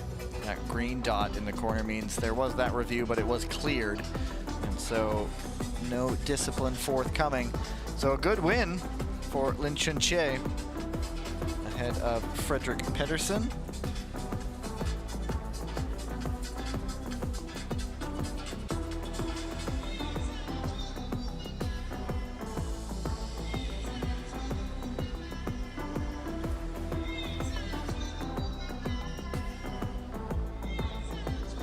Just able to outreach him there. So the Blue Magpie moves on. 42.406 is Pedersen's time. And so we'll see how that goes. A lot of them, they're pretty comparable results. No few far and away fast heats. They've all been pretty similar, Tyler. Yeah, Beata Shogo was kind of the sole skater who really blew the doors off in that first heat with that 41.3 time. But otherwise, yeah, very close timing results, all in those low to mid 42-second range here. There is Peter Grosskloos, the Philippine Tamara, Enzo Prost, Belgian Ice Bear, Go to the start. Lucas Koo of the Brazilian Bluebirds, and Luka Jasic of the Slovakian Ice Deer stumble off the line. They're not going to bring that back since he did that on his own. Now it's Grosskloos and Koo. 13, number 128, Peter Joseph Grosskloos, number 75, Enzo Prost, number 62. Koo losing his footing there. That's just going to open up a gap and ditch his speed. It's going to allow Prost to try to close him in, try to set up a pass for second. And all the while, Grosskloos just doing enough to stay out of danger, keeping the blades down. Often that's just an accomplishment of itself. But here comes Koo once again. Is there one last chance to push for the lead? Peter Grosskloos and the Tamara takes the win. Unofficially moving on, Peter Joseph. Well, a terrific job from Lucas Henry Koo, who had that unfortunate slip earlier in the race, able to fight his way back, try to get himself into a position to challenge Peter Grosskloos, but just too little too late there.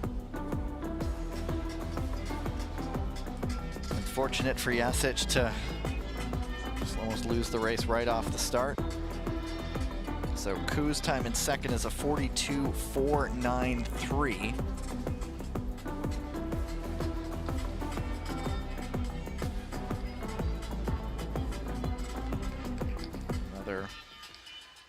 Good win for Grosskloos.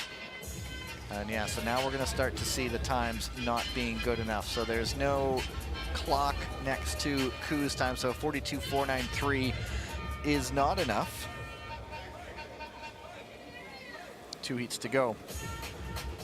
Rostislav Leontenko, Ukrainian Wildcat, Brendan Corey, the Racing Ruse, Tobias Wolf of Austria, and Purapat Chiangmai of the Thai Elephants. This one's going to take a second. They're just getting a quick patch job on the finish line.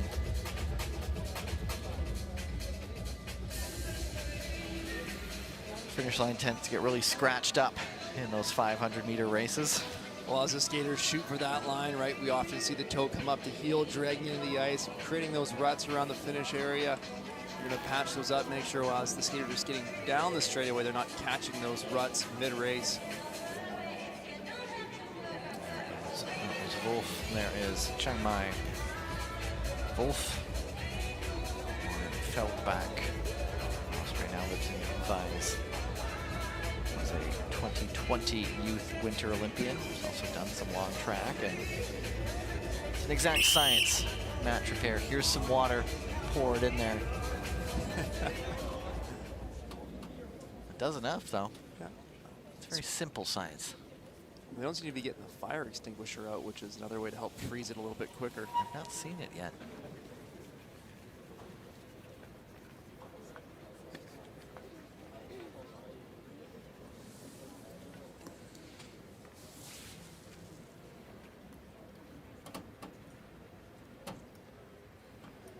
Brendan Corey dealing with some debris on the ice. Go to the start. Something there.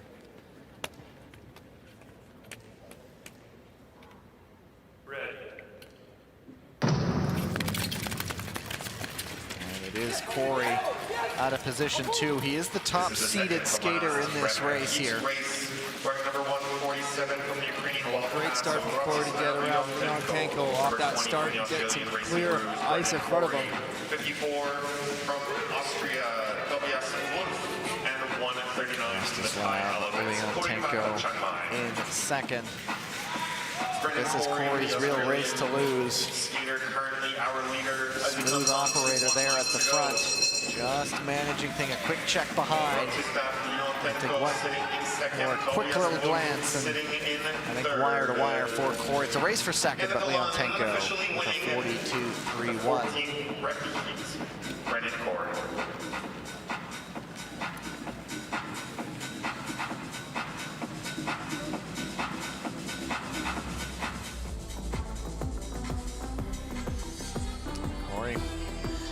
athlete from Fredericton, New Brunswick.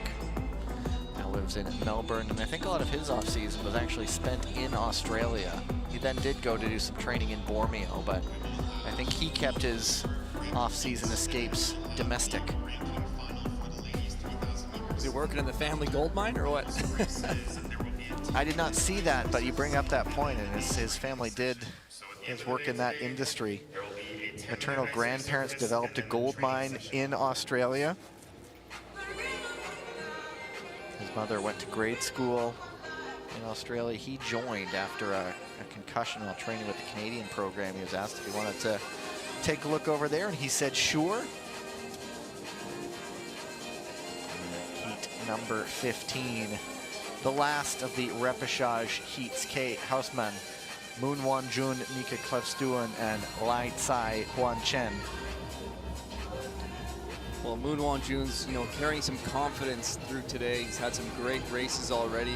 He'll be building off that in this 500 meter. Position 2 will have some work to do to get around Kai Hausman. And there is Mika Klevstuen.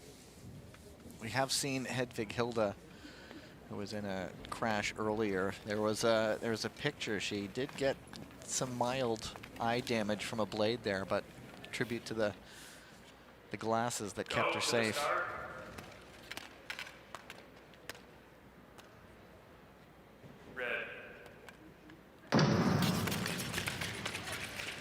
And it's a great start from Klevstuen, getting up into second. And it's Hausman leading the way. Skaters number 120, Kai Hausman, and number 48, Moon Won Jun, number 123, Mika Klevstuen, and 141. Well, Moon Won Jun's going to have some late race magic to pull off. Klevstuen skating very well behind Hausman. He's looking very relaxed in the lead right now. Moon showed in the 1500 he's not afraid to make the late move. Plenty of fight with him, but it's Hausman trying to go wire to wire. And he will not get much of a challenge in taking that race. And a 41.54. So that is a quick one. Well, I think Klevstuen will have punched his ticket with that time in second place at 41.5. Most of the heats have been, that second place time has been 42 and change.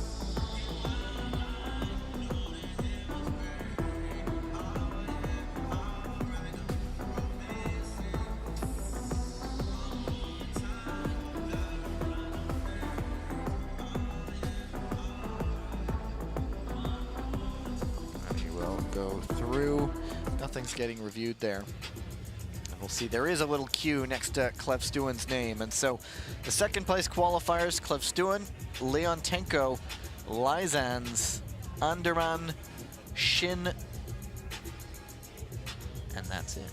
No advancements from that. 15 clean 500 meter races. You don't see that every day. We do not.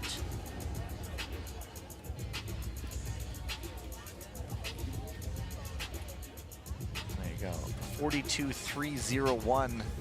Ends up being the time just above the cut line. One final race of the day, the ranking final for the women's 3,000 meter relay. So of course this will go towards those all-important Olympic qualifying points.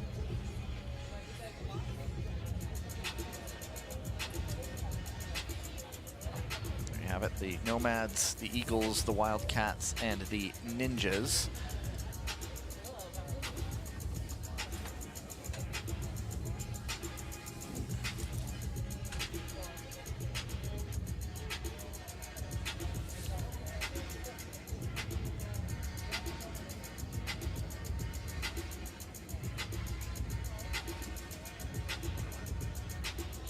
Ami Kurokawa Ki on the ice. Nakashima Mirei. There she is right there.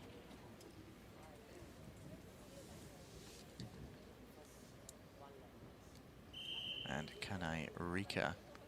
US Stoddart, Santos Griswold, Eunice Lee, and Latai. Yelizaveta Sidorko leading things off for the Wildcats. Go to the start. Stand up, please. And that's how you mess up a start right there. Whoops.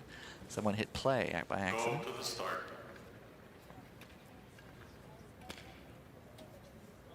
Ready.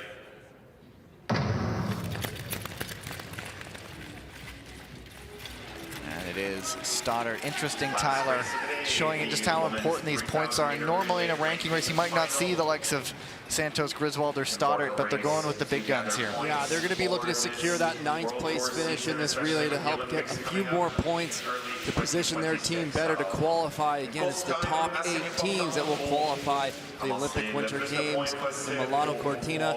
So that 9th place could be very critical when you add up all the points throughout the season. Nothing to chance. It's Eunice Lee on the front right now. Lenny Kaplan wearing number 40, representing Team Kazakhstan, Yana Khan. 42, Olga Tikhonova. Yana Khan on the ice. Khan, and 77, Malika Yermin. Those 4 skaters, 4 Team Kazakhstan. Stoddard leading the way.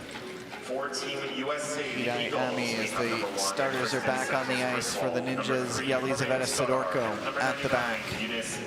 And number 101, Julie Latai. No one taking any big chances just yet. We have 95, Diana Michalchuk. Number 96, Svetlana Repechage. 97, Miroslava Selyokova. And number 98, Yelizaveta Sidorko. 4 Team Japan, the Ninjas. Number 25, Japanese Ninjas had that unfortunate fall in the qualifying round of the relay earlier today. And number 74, now they're taking the lead of this placing final. Now Latai under threat. 16 laps to And go. it's now the Nomads in second. Our leaders, Kazakh Nomads sitting in second. Les Américains présentement troisième position. Les And Ukrainiens Stoddard back up into second now. Sights set on Hirai. Pour les États-Unis. Nakashima about to come in for the Ninjas, and number 1 with that Crystal Globe helmet, Kristen Santos Griswold sitting in second. Japanese skater. And up the inside. I don't know if she had eyes for the pass, but then lost her balance, but she took a look there anyway. Yeah, she was taking a look up the inside, but lost her footing, trying to build that speed out of the corner, had to back out of that inside pass. And the American Eagles stay in second behind the Ninjas at this moment. She did joke about the amount of times she fell in Montreal last season. She's on the board with 1 already today. 10 laps to go. Japan, USA, Kazakhstan, and Ukraine. Hirai Ami leading the way. Stoddard. We just wonder when and how, because you know the move is going to be coming at some point. Well, we'll be coming up on 7 laps to go. Reaching the final lengths of this race. Still, though, 3 teams all tight together. The Ukrainian Wildcats have fallen off the back. Biding their time, but here come the Nomads. We'll be watching to see Corey Stoddard when she comes out on the ice to try to make a move to position the Eagles up towards the front and let Kristen Santos Griswold close this out. Nomads into second on the exchange. Stoddard thought one was coming and backed off. A little bit of miscommunication coming there, but then a nice move in the end by the Eagles. Well, they had to adapt on the fly there. I think they wanted to get Stoddard out a little bit earlier to give her some more time on the ice, but Stoddard is flying out there. Watch for this exchange for the Eagles to try to take the lead. There they do it inside. Nakashima drops to second. Lovely back-to-back exchanges by the U.S. There is going to be a review, though. But a little bit of sweat from this one. But the USA Eagles will cross the line first. We'll see if that result holds. But Victory for the United States. Presuming it does, nice result for the USA Eagles. Disappointment earlier, of course, but stepping back up to get one They might be here. looking to see if Corey Stoddard impacted that race at all as she came out for the exchange, wasn't getting an exchange, and did that impact the skaters who were on track racing? So we'll wait to see what they're looking for there.